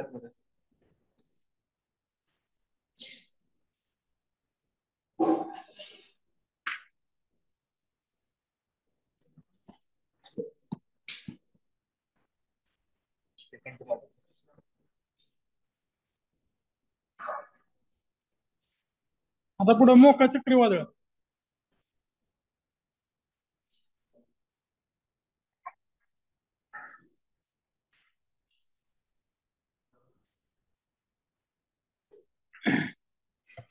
आता चक्रीवादळामध्ये मागच्या वर्षातील किंवा जास्तीत जास्त 2 वर्षातले चक्रीवादळ लक्षात ठेवणं गरजेचं आहे. आता हे मोका नावाचा चक्रीवादळ होता, तो हिंदी महासागरातील या वर्षातला पहिला चक्रीवादळ होता. मोका तुम्ही बघितलं असेल कॉफी प्यायला गेल्यानंतर मोका लॅटे असं असतं ना त्या मेनू कार्ड मध्ये नाव. तर मोका सर ही कॅमेरा बंद झालाय. एकच मिनिट.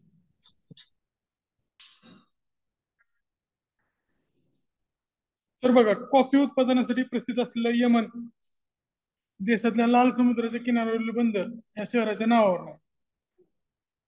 ही मोका टी किंवा मोका कॉफी त्या यमन मधल्या त्या सिटीच्या नावावर पडलेले. त्या ह्याचं पण नाव मोकाच होतं, यमनने त्याला नाव दिलं होतं. 1982 नंतर आलेलं सगळ्यात जास्त शक्तिशाली तिसरं वादळ होतं, मोठं वादळ होतं. प्रभावित देश भारत, बांगलादेश आणि म्यानमार. भारत, बांगलादेश, म्यानमार म्हणजे कुठे येणार आहे? बंगालच्या उपसागरात आलेला होता. आपल्याला प्रश्न विचारताना काय विचारतात, एक तर नाव कोणत्या देशाने दिलं, कधी आलं आणि कुठं आलं.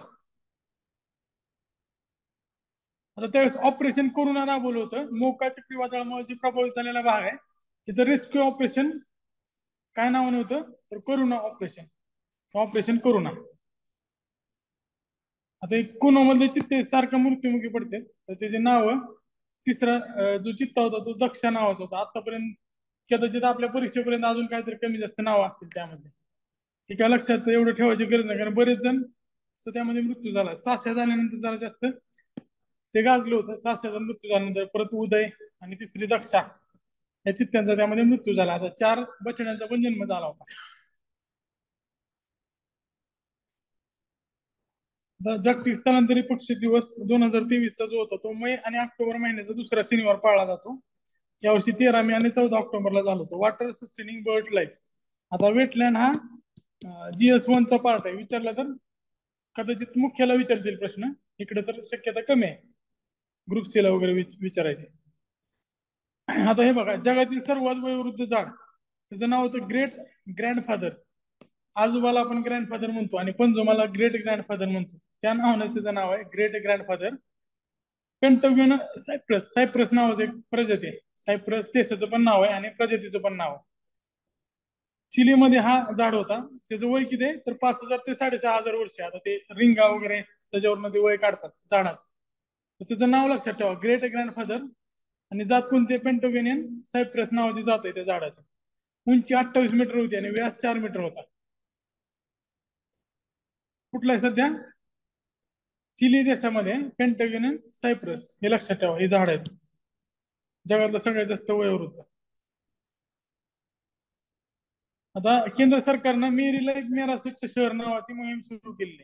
जे अर्ध इंग्लिश आहे अर्ध हिंदीमध्ये नाव आहे, मेरी लाईफ मेरा स्वच्छ शहर. हरदीप सिंग पुरी केंद्रीय मंत्री आहेत, गृहनिर्माण आणि शहरी व्यवहार मंत्रालयाचे. त्यांनी मेरी लाईफ आणि मेरा स्वच्छ शहर नावाचं अभियानाचं उद्घाटन केलं होतं. तर RRR सेंटर किंवा RRR सेंटर, रिड्यूस, रियूज आणि रिसायकल. आता कचऱ्याच्या बाबतीत ही गोष्ट महत्वाची आहे, कारण घनकचरा व्यवस्थापनामध्ये प्रत्येक म्हणजे काय काय शहरामध्ये तर दंगलीची परिस्थिती झाली होती. उदाहरणार्थ छत्रपती संभाजीनगर, तिथे कचरा डम्पिंग ग्राउंडचा प्रश्न आहे. पुण्यामध्ये पण आहे, पुण्यात फुरसुंगीला तिथले लोक सारखं आंदोलन करतात, कचरा कधी कधी आग लागते. मग ठाण्यामध्ये पण तसंच आहे. तर रिड्यूस, रियूज आणि रिसायकल, स्वच्छ भारत अर्बन 2.0 हा इनिशिएटिव्ह आहे. रियूज, रिड्यूस, रियूज, रिसायकल म्हणजे काय, तर कचरा कमीत कमी होऊ द्यायचा, त्यानंतर त्याचा पुनर्वापर करायचा आणि त्याचं रिसायकल करायचं.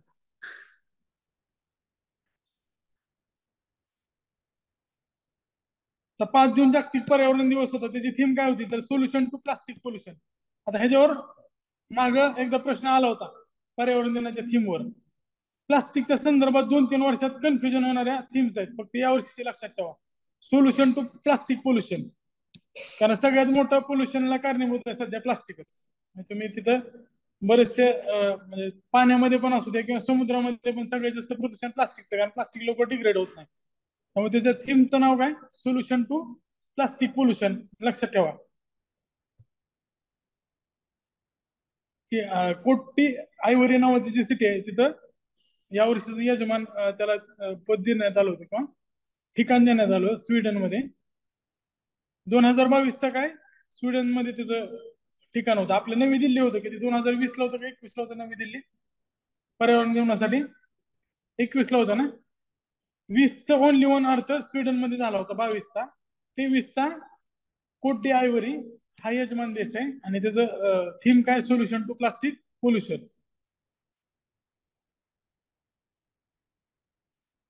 2018चं बीट प्लास्टिक पोल्युशन आणि ह्याच्यावर प्रश्न आला होता बीट प्लास्टिक पोल्युशनवर. आत्ताचं काय सोल्युशन टू प्लास्टिक पोल्युशन. आता हे पर्यावरण दिन काय तर स्टॉकहोम परिषद भरली होती 72ला आणि त्या जागतिक पर्यावरण दिवसाचं आयोजन त्यापासून सुरू झालेलं आहे. पहिला जागतिक पर्यावरण दिवस 1973ला साजरा केला होता. आता 5 जूनला दरवर्षी साजरा केला जातो. आता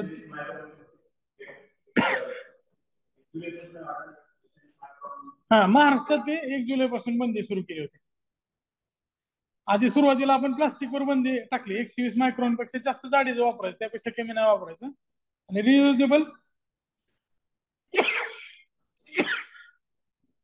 रियुजेबल असेल त्यालाच फक्त परवानगी आहे.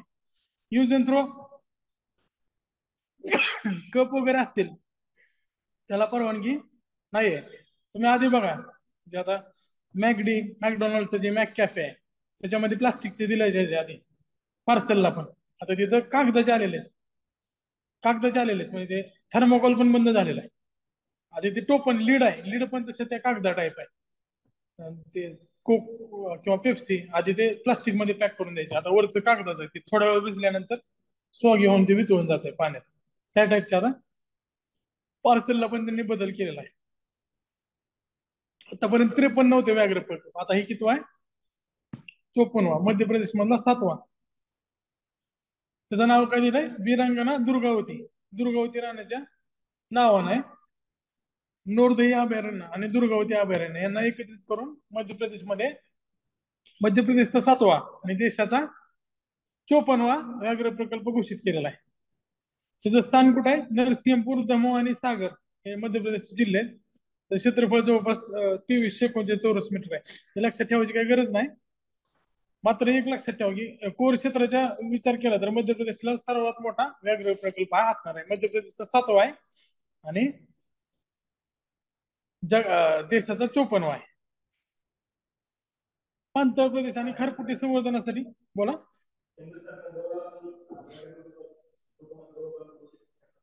केंद्र सरकार घोषित करायचं दोघांना पण अधिकार आहे. म्हणजे बऱ्याच पुस्तकात दिलेलं दोघांना पण अधिकार. आंध्र प्रदेश आणि खारफुटी संवर्धनासाठी 2 योजना आहेत. कारण वन्य हा जो आहे तो संयुक्त सूचित आहे ना. आपण परत टाकलेला आहे 42व्या घटना दुरुस्तीचा वन्य आणि वन्यजीव हे संयुक्त मध्ये टाकलेलं आहे. त्यामुळे शुभारंभ पंतप्रधान नरेंद्र मोदी यांनी केलं होतं जागतिक पर्यावरण दिवस. आपण मिस्टी योजना बघितलेली आहे. मिस्टी योजना कशासाठी खारफुटीसाठी आहे आणि अमृत कशासाठी वेटलँडसाठी पाणथळसाठी आणि पर्यावरण दिवशी या दोन्हीला संवर्धन करणाऱ्या 2 योजनेचं उद्घाटन निर्मला सीतारामन यांनी सुरू केलेलं आहे. ग्रीन अमृत आणि मिस्टी ह्याची घोषणा कुठे केली होती बजेटमध्ये. सुरू कधी केली 5 जून 2023ला. बिपरजॉय सगळ्यात जास्त गाजलेला आहे मागे. बिपरजॉय सगळ्यात मोठा कारण आपल्या मुंबईला वगैरे प्रभावित केलं होतं त्यांनी.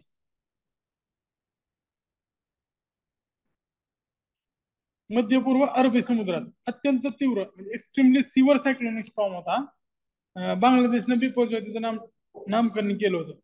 1982 पासून अरबी समुद्रात निर्माण झालेला सर्वाधिक काळ टिकलेलं चक्रीवादळ आहे. 10 दिवस बिपरजॉय टिकला होता. बरेच दिवस त्याच्या न्यूज चालू होत्या बिपरजॉयच्या.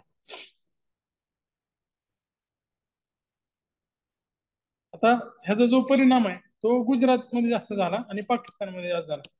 वाटत होतं आपल्या कोकणाला वगैरे धडकल पण तो पुढे गेला. तुम्ही त्या कालावधीत म्हणजे जूनच्या आसपास आपल्याला वाटत होतं की कोकणाने पण तयारी करून ठेवली होती पण तो तिकडे वरच्या साईडला जाऊन गुजरातमध्ये धडकला.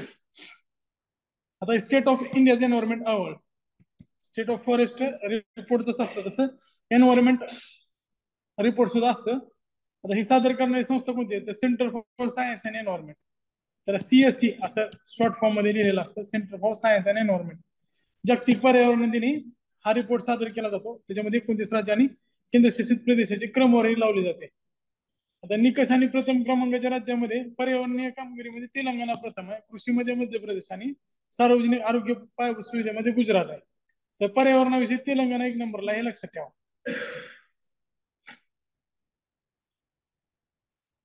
जसं आपण ऍसिड रेन बघितलं होतं तसं हा प्लास्टिक फॉल नावाची कन्सेप्ट आहे. प्लास्टिक फॉल मध्ये काय असतं तर आकाशातून मायक्रोप्लास्टिकचा पाऊस पडण्याची घटना. मायक्रोप्लास्टिक पॅरिसमध्ये 50 किलो मायक्रोप्लास्टिक फॉल होण्याचा अंदाज देण्यात आला होता. या अहवालानुसार शहराला दररोज 40 ते 48 किलोग्रॅम मुक्त तरंगणारे प्लास्टिकचे तुकडे अनुभवायला मिळतील. म्हणजे काय होईल की प्लास्टिक एवढा वाढलेला आहे की तो वातावरणात, आता आपण कसं धूळ असते तसं काही दिवसांनी प्लास्टिक येईल, तसं ती घटना पॅरिसमध्ये प्लास्टिक पाऊस असणारा जगातला पहिला हा हवामान एन्व्हायरमेंट रिपोर्ट आहे. की काय होईल जवळपास तुम्हाला म्हणजे श्वासनलिकेमध्ये सुद्धा प्लास्टिक जाईल. मायक्रो प्लास्टिक आहे, म्हणजे एकदम तुकडे आहेत, लहान लहान कण आहेत त्याचे. काय म्हणला? वरून म्हणजे तरंगणार ते हवेत, म्हणजे असं डायरेक्ट वरून पडणार नाही, हवेतनं पण उडून जाईल ते. कारण नाही नाही नाही, सॅटेलाइटचं वगैरे आहे ना, तो तिथल्या तिथे जळून जातो, तो खाली येतच नाही. आणि ते केसलर इफेक्ट वगैरे आहे तिथे एकदम बारीक असतात, ते जमिनीपर्यंत येतच नाही. यायच्या आधी जळून जाते ते, कारण ते स्पीड तेवढा वाढतंय ना. हे खालचंच जे आहे ना, तो हवेत तरंगतो, तुकडे तुकडे जे असतील लहान लहान. आणि बऱ्याच वेळा काय होतं, ते प्लास्टिक क्रश करून त्याचं विल्हेवाट लावली जाते. मग क्रश केल्यानंतर एखाद्या वेळेस ते हवेत पार्टिकल जातात आणि ते परत. आता एन्व्हायरमेंट मध्ये हवामानावर आधारित असणारे शहरी हवामान चित्रपट महोत्सव नवी दिल्लीला आयोजित करण्यात आला होता, national institute of urban affairs. हे काय एवढं महत्वाचं नाही आहे. आता हे महत्वाचं आहे, आपत्ती व्यवस्थापनासंदर्भात 3 योजना जाहीर करण्यात आल्या. आणि आता आपत्ती व्यवस्थापन कुणाकडे आहे? होम डिपार्टमेंटकडे आहे. त्यामुळं अमित शाह केंद्रीय गृहमंत्री यांनी त्या योजना घोषित केल्या. तरतूद 8,000 कोटी. आता ह्याच्यामध्ये काय काय तर अग्निशमन सेवांचे आधुनिकीकरण करणे. अग्निशमन फक्त आग बुजवायलाच नाही, तर प्रत्येक म्हणजे बऱ्याच आपत्ती वेळेस अग्निशमन हे पहिल्यांदा आपण त्यांना बोलवतो. एखाद्यानं समजा टॉवरवर चढला असेल कुठला तर, किंवा एखादं कुठं तर मांजर किंवा कुठला प्राणी वर अडकला असेल, त्याला काढायचं असेल तर त्यावेळेस पण फायर ब्रिगेडच येते. 7 प्रमुख शहरामध्ये पूर कमी करणे, त्यासोबत 17 राज्यामध्ये भूस्खलन रोखणे, अशा 3 क्षेत्रासाठी 3 योजना जाहीर करण्यात आलेल्या आहेत. आता त्यामध्ये पुणे पण असेल. पुणे पाण्यात सगळ्यात जास्त जातं, मुंबईपेक्षा जास्त मागच्या 3 वर्षात पुणे पाण्याखाली गेलं होतं. आता यावर्षी पाऊसच पडला नाही. 17 राज्यामध्ये भूस्खलन, आता काय काय राज्य आहेत तिथं डोंगराळ प्रदेश आहे, तिथं लँडस्लाईड रोखायचे. 7 शहरामध्ये कोण आहेत? मुंबई पुणे, हे तर असणारच आहेत. बाकी चेन्नईमध्ये सुद्धा बऱ्याच वेळा पूर येतात, कोलकाता नदीच्या बाजूला आहे. बँगलोर, अहमदाबाद आणि हैदराबाद हे नाव कमी ऐकलेले आहेत आपण, हे 3 लक्षात ठेवा. बाकी तर मुंबई पुणे चेन्नई असणार, ह्यात काय डाऊटच नाही. चेन्नई कोलकाता, चेन्नई पण बऱ्याच वेळा पाण्यात गेलेलं आहे. तर मुंबई पुणे चेन्नई हे तुम्ही लॉजिक न लावू शकताय. कलकत्ता बेंगलोर, कलकत्त्यामध्ये पण हुगळी नदी आहे. बँगलोर, हैदराबाद आणि अहमदाबाद हे लक्षात ठेवा.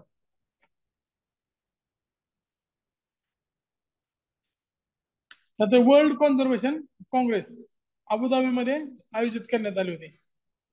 आता आयोजित करणारे कोण आहे? आयुसीएन. कॉन्झर्वेशनचं काम सगळ्यात जास्त कोण करतंय? आयुसीएन. रेड लिस्ट वगैरे तुम्ही ऐकता, एंडेंजर्ड स्पेसिस वगैरे, आयुसीएन. ऑब्विसली कोण असणार त्याचं आयोजक? आयुसीएन आहे. दर 4 वर्षांनी परिषद आयोजित केली जाते. मागच्या वर्षी मार्सिलीमध्ये झाली होती आणि 2025 मध्ये कुठे आयोजित केली जाणार आहे? अबुधाबीमध्ये. बाकी संक्षिप्त घडामोडी तुम्ही वाचून घेऊ शकताय.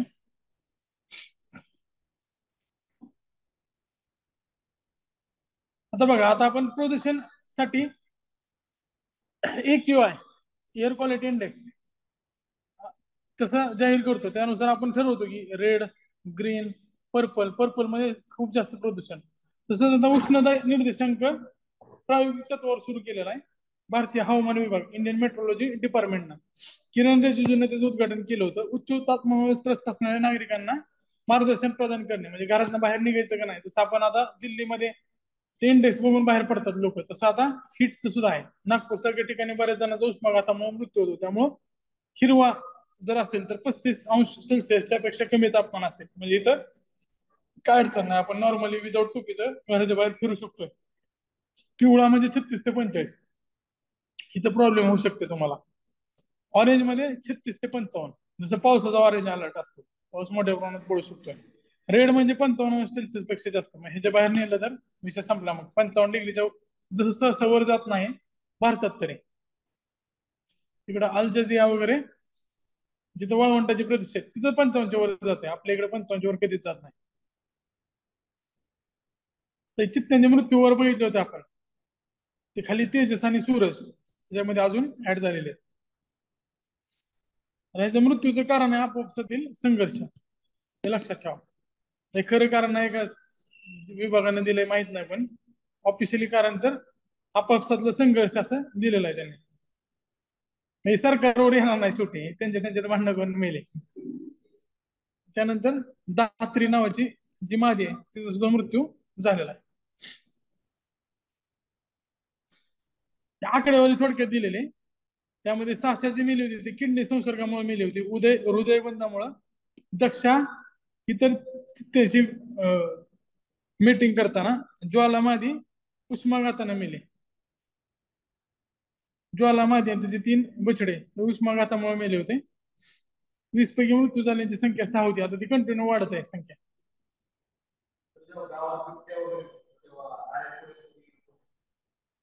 वन विभागच असतं गावात बिबट्या गेला, आणि बिबट्या म्हणजे जास्त आक्रमक नसतो. बिबट्या लवकर घाबरतो, बिबट्या माणसाला घाबरते, फक्त वाघ घाबरत नाही माणसाला. वाघ दिवसा पण शिकार करतो शक्यतो, तो म्हणजे त्याला धोकादायक जोपर्यंत माणूस वाटत नाही तोपर्यंत त्याची तो शिकार करत नाही. पण वाघाला पण आपण लय वर्षापासून मारत आलोय, म्हणजे 5-5 हजार वाघ संपवलेले. त्यामुळे त्याच्या डीएनए मध्ये पण आलं असेल की माणूस धोकादायक आहे. आता आधी त्याला धोकादायक वाटत नव्हता, कारण नैसर्गिक भक्ष्य माणूस नाहीये वाघाचा. तो गवत खाणारे प्राणी खातो बऱ्याच वेळा, तो लांडगे तरच पण कधी तर मारतो. जे कार्निवरस आहे, माणूस पण कार्निवरस आहे, माणूस पण मांसाहारी. जास्त करून वाघ तृणभक्षकच मारतो, पण आता त्याच्या डीएनए मध्ये पण आले. आणि बिबट्यामध्ये तर काय एवढं, म्हणजे तो लोकच बाहेर काढतात त्याला बऱ्याच वेळा. आणि जर तो एकदम आतमध्ये सिटीमध्ये शिरला तर मग त्याला ट्रँक्युलाइज करते. ट्रँक्युलाइज करताना पण नियम आहेत त्याच्या, तो पाण्याच्या जवळ नसायला पाहिजे, रात्री ट्रँक्युलाइज नाही करता येणार. ट्रँक्युलाइज मध्ये तशी बंदूक असते, त्या बंदुकीने त्याला मारलं की बेशुद्ध होतो तो लगेच. बेशुद्ध झालं की उचलून त्याला त्या गाडीमध्ये टाकतात. आणि कशा खाली काय, हा का,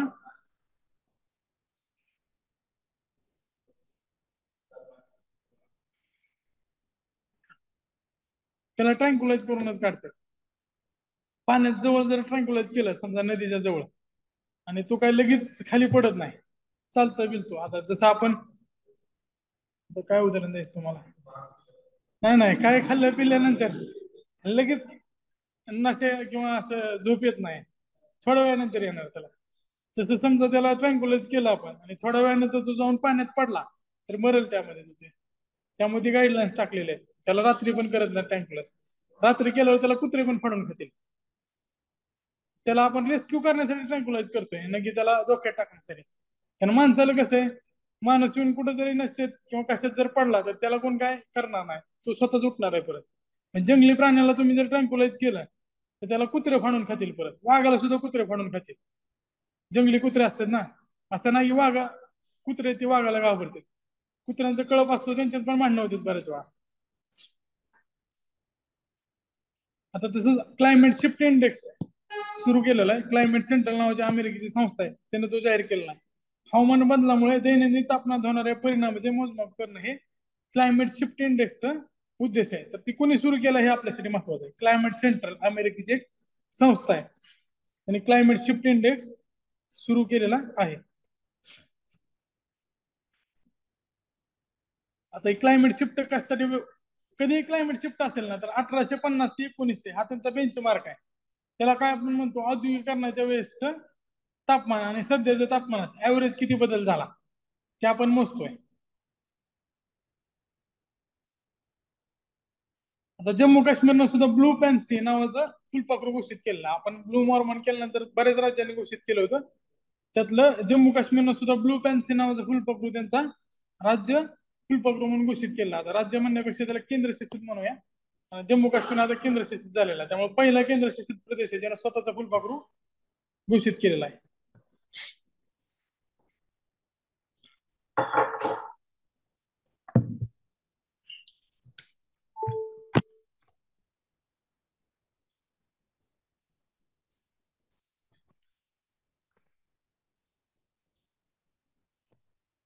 पहिलं राज्य आपलं महाराष्ट्रच होतं.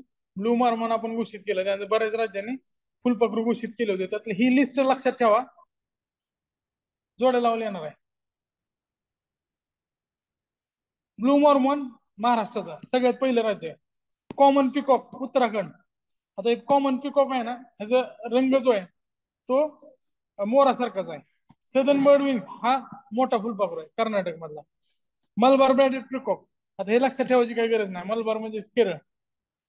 तामिळ यमन हे पण लक्षात ठेवायची गरज नाही, तामिळ जोड्या लावायला हे असले देणार नाहीत नाव.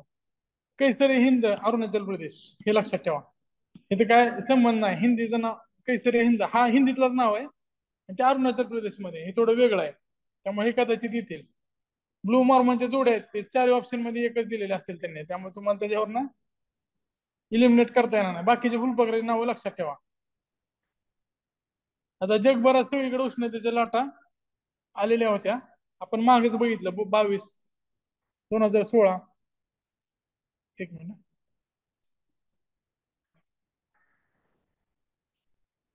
उष्णतेच्या लाटा म्हणजे काय, तर अचानक उष्णतेमध्ये वाढ होणे आणि ते कंटिन्यू राहणे. आता ह्याच्यामुळे काय होतं, जंगलामध्ये वनवे सगळ्यात कॉमन त्याचा परिणाम आहे. उष्माघातामुळे होणारा लोकांचा मृत्यू. त्याचं कारण काय, तर जेट स्ट्रीम. आता समजा एका ठिकाणी टेम्परेचर वाढलं, एखादं ठिकाण थंड आहे, तर वारा काय करेल, इकडच्या साईडची उष्णता वाहून पुढे घेऊन जाईल. आणि जास्त करून उष्णतेच्या लाटा या वाऱ्याच्या वाहण्याच्या दिशेमुळं जास्त अवलंबून असतात. आता वेस्टर्ली जेट स्ट्रीम किंवा ईस्टर्ली जेट स्ट्रीम ही सुद्धा कारण आहेत. उष्णतेच्या लाटा एका ठिकाणावरून दुसऱ्या ठिकाणापर्यंत ते वाहून घेऊन जातात. जेट स्ट्रीम काय, तर 10 ते 15 किलोमीटरच्या उंचीवरून पश्चिमेकडून पूर्वेकडे वाहणारे. आता वाऱ्याचं कसं असतं, ज्या दिशेकडून वाहतं त्या दिशेचं नाव त्याला दिलं असतं. तर पश्चिमेकडून पूर्वेकडे म्हणजे वेस्ट कडून ईस्ट कडे वाहणार असेल तर त्याला काय म्हणायचं, वेस्टर्लीज. वेस्टर्न जेट स्ट्रीम त्याला वेस्टर्लीज असं म्हटलं जातं.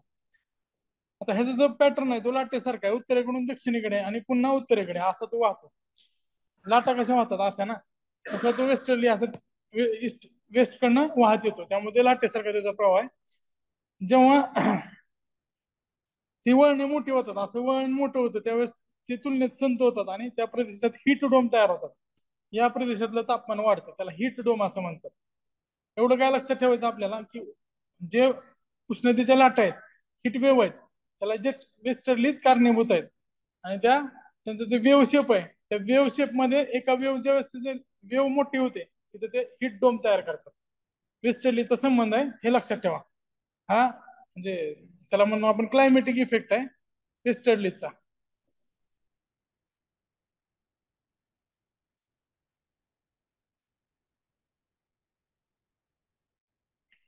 तुम्ही म्हणजे असं टाइमपासला किमान हे नोट्स वाचा, म्हणजे वाचायला इंटरेस्टिंग वाटेल असे फोटो वगैरे टाकलेले आहेत, तुम्हाला तुमच्या डोळ्याला चांगले वाटतील असे मध्ये आधी. पण अभ्यास करताना तुमच्या पुस्तकातनच करा. समजा मेसला गेलाय, 10-15 मिनिट वाट बघताय किंवा कुठं प्रवास करताय, तर त्यावेळेस ह्या नोट्स आणि इकॉनॉमिक्सच्या नोट्स वाचा. बाकी तुम्ही जे वाचताय तुमचे सोर्सेस आहेत ते कायम ठेवा. मग अशी मी तुम्हाला सांगितलं की 50 वर्ष पूर्ण झाली होती आपल्या प्रोजेक्ट टायगरला, त्यावेळेस एक गोष्ट म्हणजे त्यावेळेसच ह्या गोष्टी कव्हर केल्या आहेत. 75% वाघाची संख्या जगाच्या फक्त भारतात आहे. हा अहवाल केंद्रीय पर्यावरण मंत्रालयाचे जे राज्यमंत्री आहेत अश्विनी कुमार चौबे त्यांनी प्रकाशित केला होता. आंतरराष्ट्रीय व्याघ्र दिवस 29 जुलै हे लक्षात ठेवा. जिम कॉर्बेट व्याघ्र प्रकल्पामध्ये हा अहवाल जाहीर करण्यात आला होता. आता आपण अजून सुद्धा कॅमेरा ट्रॅप आणि नॉन कॅमेरा ट्रॅप या दोन्ही माहितीचं विश्लेषण करून ही संख्या काढतोय.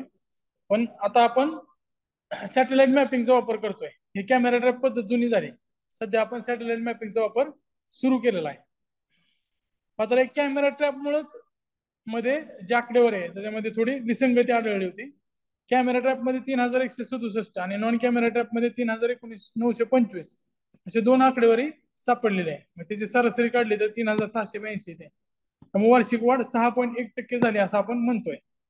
मात्र तरी ही ऑफिशियल आकडेवारी आलेली नाहीये, म्हणजे जाहीर केले नव्हते त्यावेळेस. आणि हे रिवाईज होईल परत. सध्याचा जर विचार केला तर मध्य प्रदेश 1 नंबरला आहे वाघाच्या संख्येमध्ये, 2 नंबरला कर्नाटक आहे, 3 नंबरला उत्तराखंड आहे आणि 4 नंबरला महाराष्ट्र आहे. हे लक्षात ठेवा. 444 आकडेवारी सध्या घोषित केलेले. एकही वाघ नसलेले नागालँड आणि मिझोराम हे 2 राज्य आहेत. हे पण तेवढेच महत्वाचे आहेत. एकही वाघ नसलेले नागालँड आणि मिझोराम आहेत.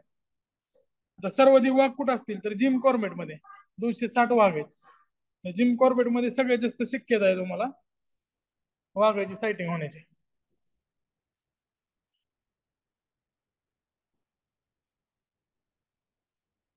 आता हा 54 तिकडे पण 54 का दिलंय कारण ह्या दोघांमध्ये थोडं जवळपास कॉम्पिटिशन होतं. फायनल नोटिफाय तो ह्याचा होईल का, राणी दुर्गावती होईल का, हे हा होईल ह्याच्यावर आता थोडं दोन जे करंट अफेअरची पुस्तकं आहेत त्याच्यामध्ये कॉन्फ्लिक्ट आहे. पण लक्षात ठेवा डोलपूर करवली आणि तिकडे कुठला आहे दुर्गावती, हे दोन्ही आता जाहीर होणार आहेत. फायनल नोटिफिकेशन काढण्याची जी जबाबदारी आहे ती NTCA कडे आहे. कारण प्रत्येक व्याघ्र प्रकल्पाला अंतिम मागणी नॅशनल टायगर कन्झर्वेशन अथॉरिटीची लागते NTCA ची. राजस्थान मधला तो 5वा असेल आणि दुर्गावती मध्य प्रदेश मधला 7वा असेल.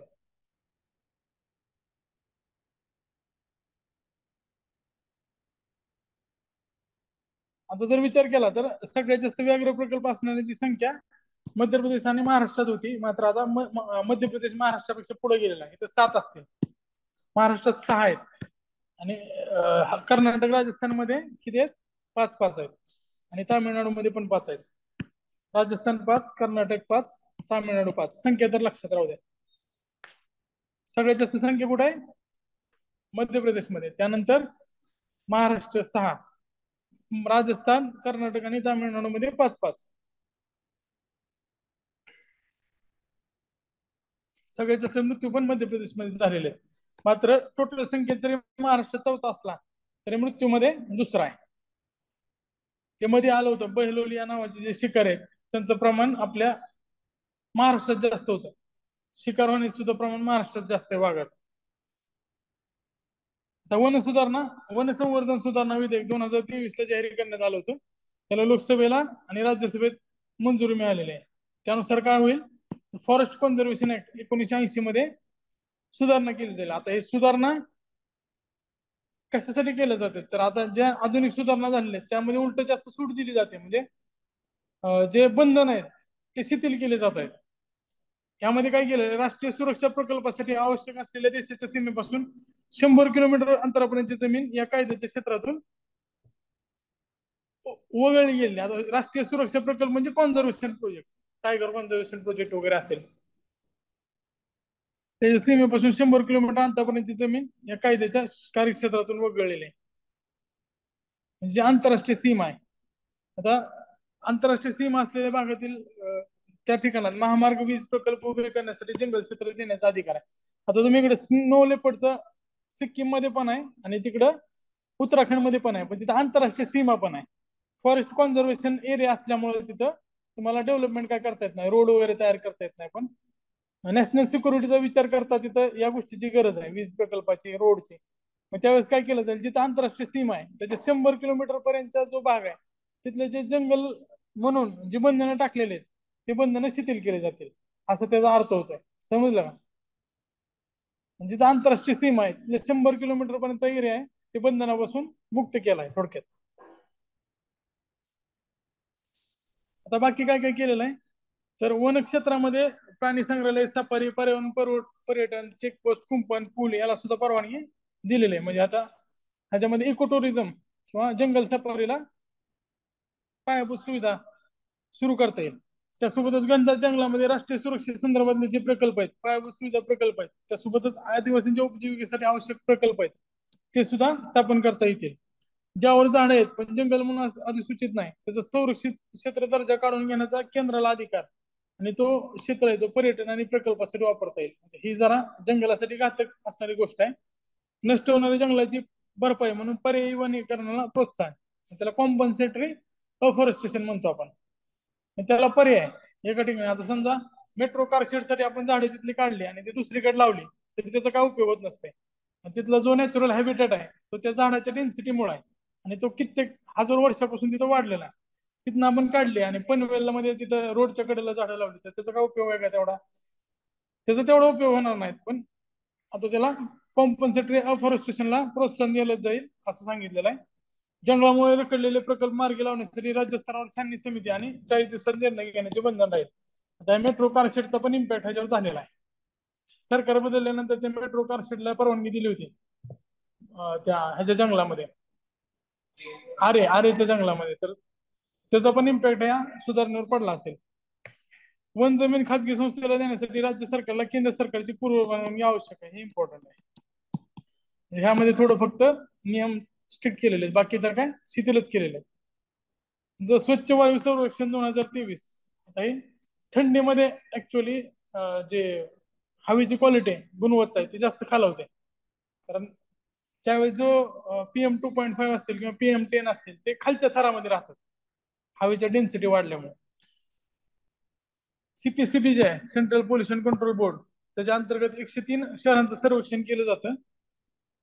त्याचा जर क्रमवारी लावला तर इंदोर, आग्रा आणि ठाणे असं त्यांनी क्रम लावलेला आहे.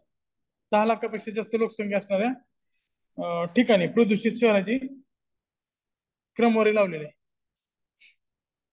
नंतर पुढे जाऊया आपण. हे दिवस एकदा बघून घ्या. 26 जुलै खारपुटी परिसंस्था संवर्धन मॅंग्रोव्ह साठी. 31 जुलै जागतिक रेंजर दिवस. 28 जुलै निसर्ग संवर्धन. 10 ऑगस्ट सिंहासाठी आणि 10 ऑगस्ट जैव इंधनासाठी सुद्धा आहे. आता 20 ऑगस्ट सगळ्यात महत्वाचं आहे लक्षात ठेवण्यासाठी, रिन्युएबल एनर्जी डे. राष्ट्रीय अक्षय ऊर्जा दिवस आहे 20 ऑगस्ट. आपण ह्याच्या आधी जवाहरलाल नेहरू सोलर मिशन सुरू केलं होतं 20 ऑगस्टला.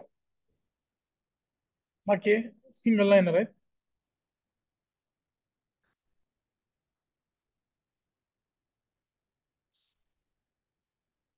हे बघितलं व्याघ्र प्रकल्प आपण, हे पण बघितलंय जैव इंधन आघाडी. आता वेगवेगळ्या ज्या इन्स्टिट्यूट आहेत ते पोल्युशन अहवाल प्रसिद्ध करतात. त्यामध्ये जगातील सर्वाधिक प्रदूषित शहर म्हणून दिल्लीला दर्जा दिला. आता दिल्ली राजकीय दृष्ट्या आणि एन्व्हायरमेंटच्या दृष्टीने दोन्ही दृष्टीने प्रदूषित झालेला आहे. दिल्लीमध्ये सगळ्यात जगातील सर्वात प्रदूषित शहर म्हणून दिल्लीला दर्जा दिलेला आहे. जसे ते सर्वाधिक प्रदूषित विभाग उत्तर मैदानी विभाग आहे. तिथे ते गावाची कांड वगैरे जाळणं त्याचा जास्त परिणाम आहे. प्रदूषणामध्ये राहणारे भारतीय लोक जवळपास 130 कोटी आहेत, असं ते शिकागो विद्यापीठातलं एनर्जी पॉलिसी इन्स्टिट्यूट सांगते. आता यामुळे काय होईल तर दिल्लीच्या लोकांचं 11.9 वर्षाने जीवनमान कमी होत आहे आणि भारतातल्या नागरिकांचे सरासरी आयुष्य 5.3 वर्षांनी कमी व्हायला. म्हणजे हे त्यांचं आकडं, म्हणजे पूर्ण भारतीय लोक त्यांचा आकडा आहे. म्हणजे 121 कोटी मागचं ते वाढल्यानुसार म्हणजे पूर्ण भारतच प्रदूषणात राहते. त्यातले त्यांनी नॉर्थ ईस्टचे काही 4-5 कोटी सोडले असतील लोक. ते सगळे सोडून 130 कोटी प्रदूषणाला तोंड देत आहेत. आणि त्यातल्या म्हणजे 11.9 वर्ष एवढे दिल्लीतल्या लोकांचं आयुष्य कमी होतं. म्हणजे दिल्ली लोक 12 वर्ष कमी जगतील असं त्यांचा अंदाज आहे. आणि भारतातली लोक 5.3 वर्षांनी. म्हणजे फॉरेस्ट मध्ये जाणाऱ्या लोकांना तेवढं चांगलं आहे आयुष्यमान, ऍव्हरेज तरी राहते. जगातली पहिली 100% इथेनॉलवर चालणारी कार इनोवा हायक्रॉस, हे बघितलं असेल तुम्ही. गडकरी आले होते त्याचं उद्घाटन करायला.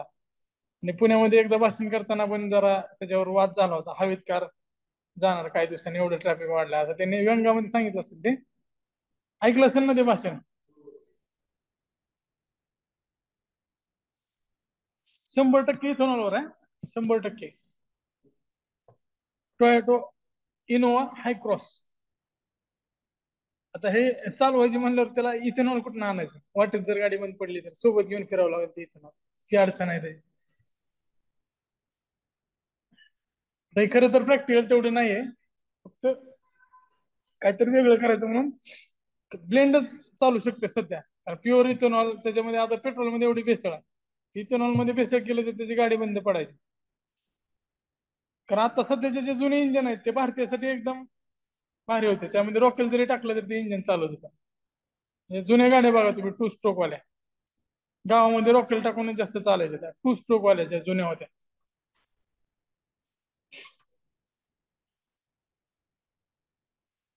एकशिंगी गेंड्याच्या संख्येत सुद्धा वाढ झालेली आहे. आता तुम्ही काझीरंगा बघा, तिथे एवढे गेंडे वाढलेले आहेत त्यांना ट्रान्सलोकेशन दुसरीकडे करावं लागणार आहे.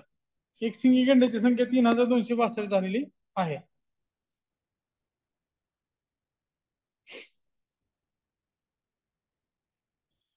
आता व्हाईट रायनो फक्त डिक्रीज होत आहे, बाकी ग्रेटर वन हॉर्न रायनो म्हणजे एक शिंगी गेंडा, ब्लॅक रायनो यांची संख्या वाढतेच. मात्र सुमात्रा रायनो आणि व्हाईट रायनो यांची संख्या घटलेली आहे. जवान रायनो जे ते स्टेबल आहेत. म्हणजे ह्याचा अर्थ काय, तर व्हाईट रायनो आणि सुमात्रा रायनो यांची संख्या घटलेली आहे, बाकी सगळ्या गेंड्याची संख्या वाढलेली आहे. म्हणजे गेंड्यामध्ये एवढं तिकडे तस्करी चालायची की तिथल्या वन विभागाला AK-47 दिलेले आहेत आसामच्या. तिकडे जे तस्कर आहेत त्यांना शूट ॲट साईटचे ऑर्डर आहेत, त्यामुळे तिथली संख्या बऱ्यापैकी वाढलेली आहे. तिथल्या सरकारनं गेंड्याची शिंग कापून सुद्धा ती जाळली होती, त्यामुळे सुद्धा तस्करांना काही आता मिळणारच नाही ना ते गेंड्याला मारून, त्यामुळे ती संख्या वाढलेली होती. ते वन लाईनर होत्या, त्या फक्त वाचून घ्या. PDF मी अपलोड केलेले, फक्त टाइमपासला वाचायचे त्या, तुमच्या अभ्यासासाठी तेच राहू द्या. कारण तुम्ही काय करणार, यातल्या बऱ्याच गोष्टी माझ्याकडे मिस झाल्या असतील घ्यायच्या, ते तुमच्या ह्याच्यामध्ये येऊन जातील. मात्र हे कलरफुल दिल्यामुळे रिव्हिजनसाठी शॉर्ट नोट्स चांगले आहेत. ज्याला आता समजा राज्यसेवेची मेन्स आहे, मेन्सला काय तुम्ही सगळं पुस्तक नाही वाचणार, मेन्ससाठी हे गरजेचं आहे. मग मेन्ससाठी जवळपास येणार ना आपल्या सिलेबसला रिलेटेड गोष्टी बाजूला काढलेल्या, राज्यसेवा मेन्सच्या सिलेबसला असलेल्या गोष्टी. त्यामुळं राज्यसेवा मेन्सची ही एक PDF, पॉलिटीची एक PDF आणि इकॉनॉमिक्सची एक PDF तेवढी फक्त बघायची आहे. GS3ची तर 350 पानापेक्षा जास्त मोठी PDF आहे, ती मागे दिली होती तुम्हाला. अजून एखाद्या महिन्याची अपडेटेड PDF तुम्हाला देतो, 1-2 महिन्याची. पेपर नोव्हेंबर-डिसेंबर मध्ये सेट होतील, त्यामुळे ते तुम्हाला तिथं कामाला येईल. थांबूया आपण.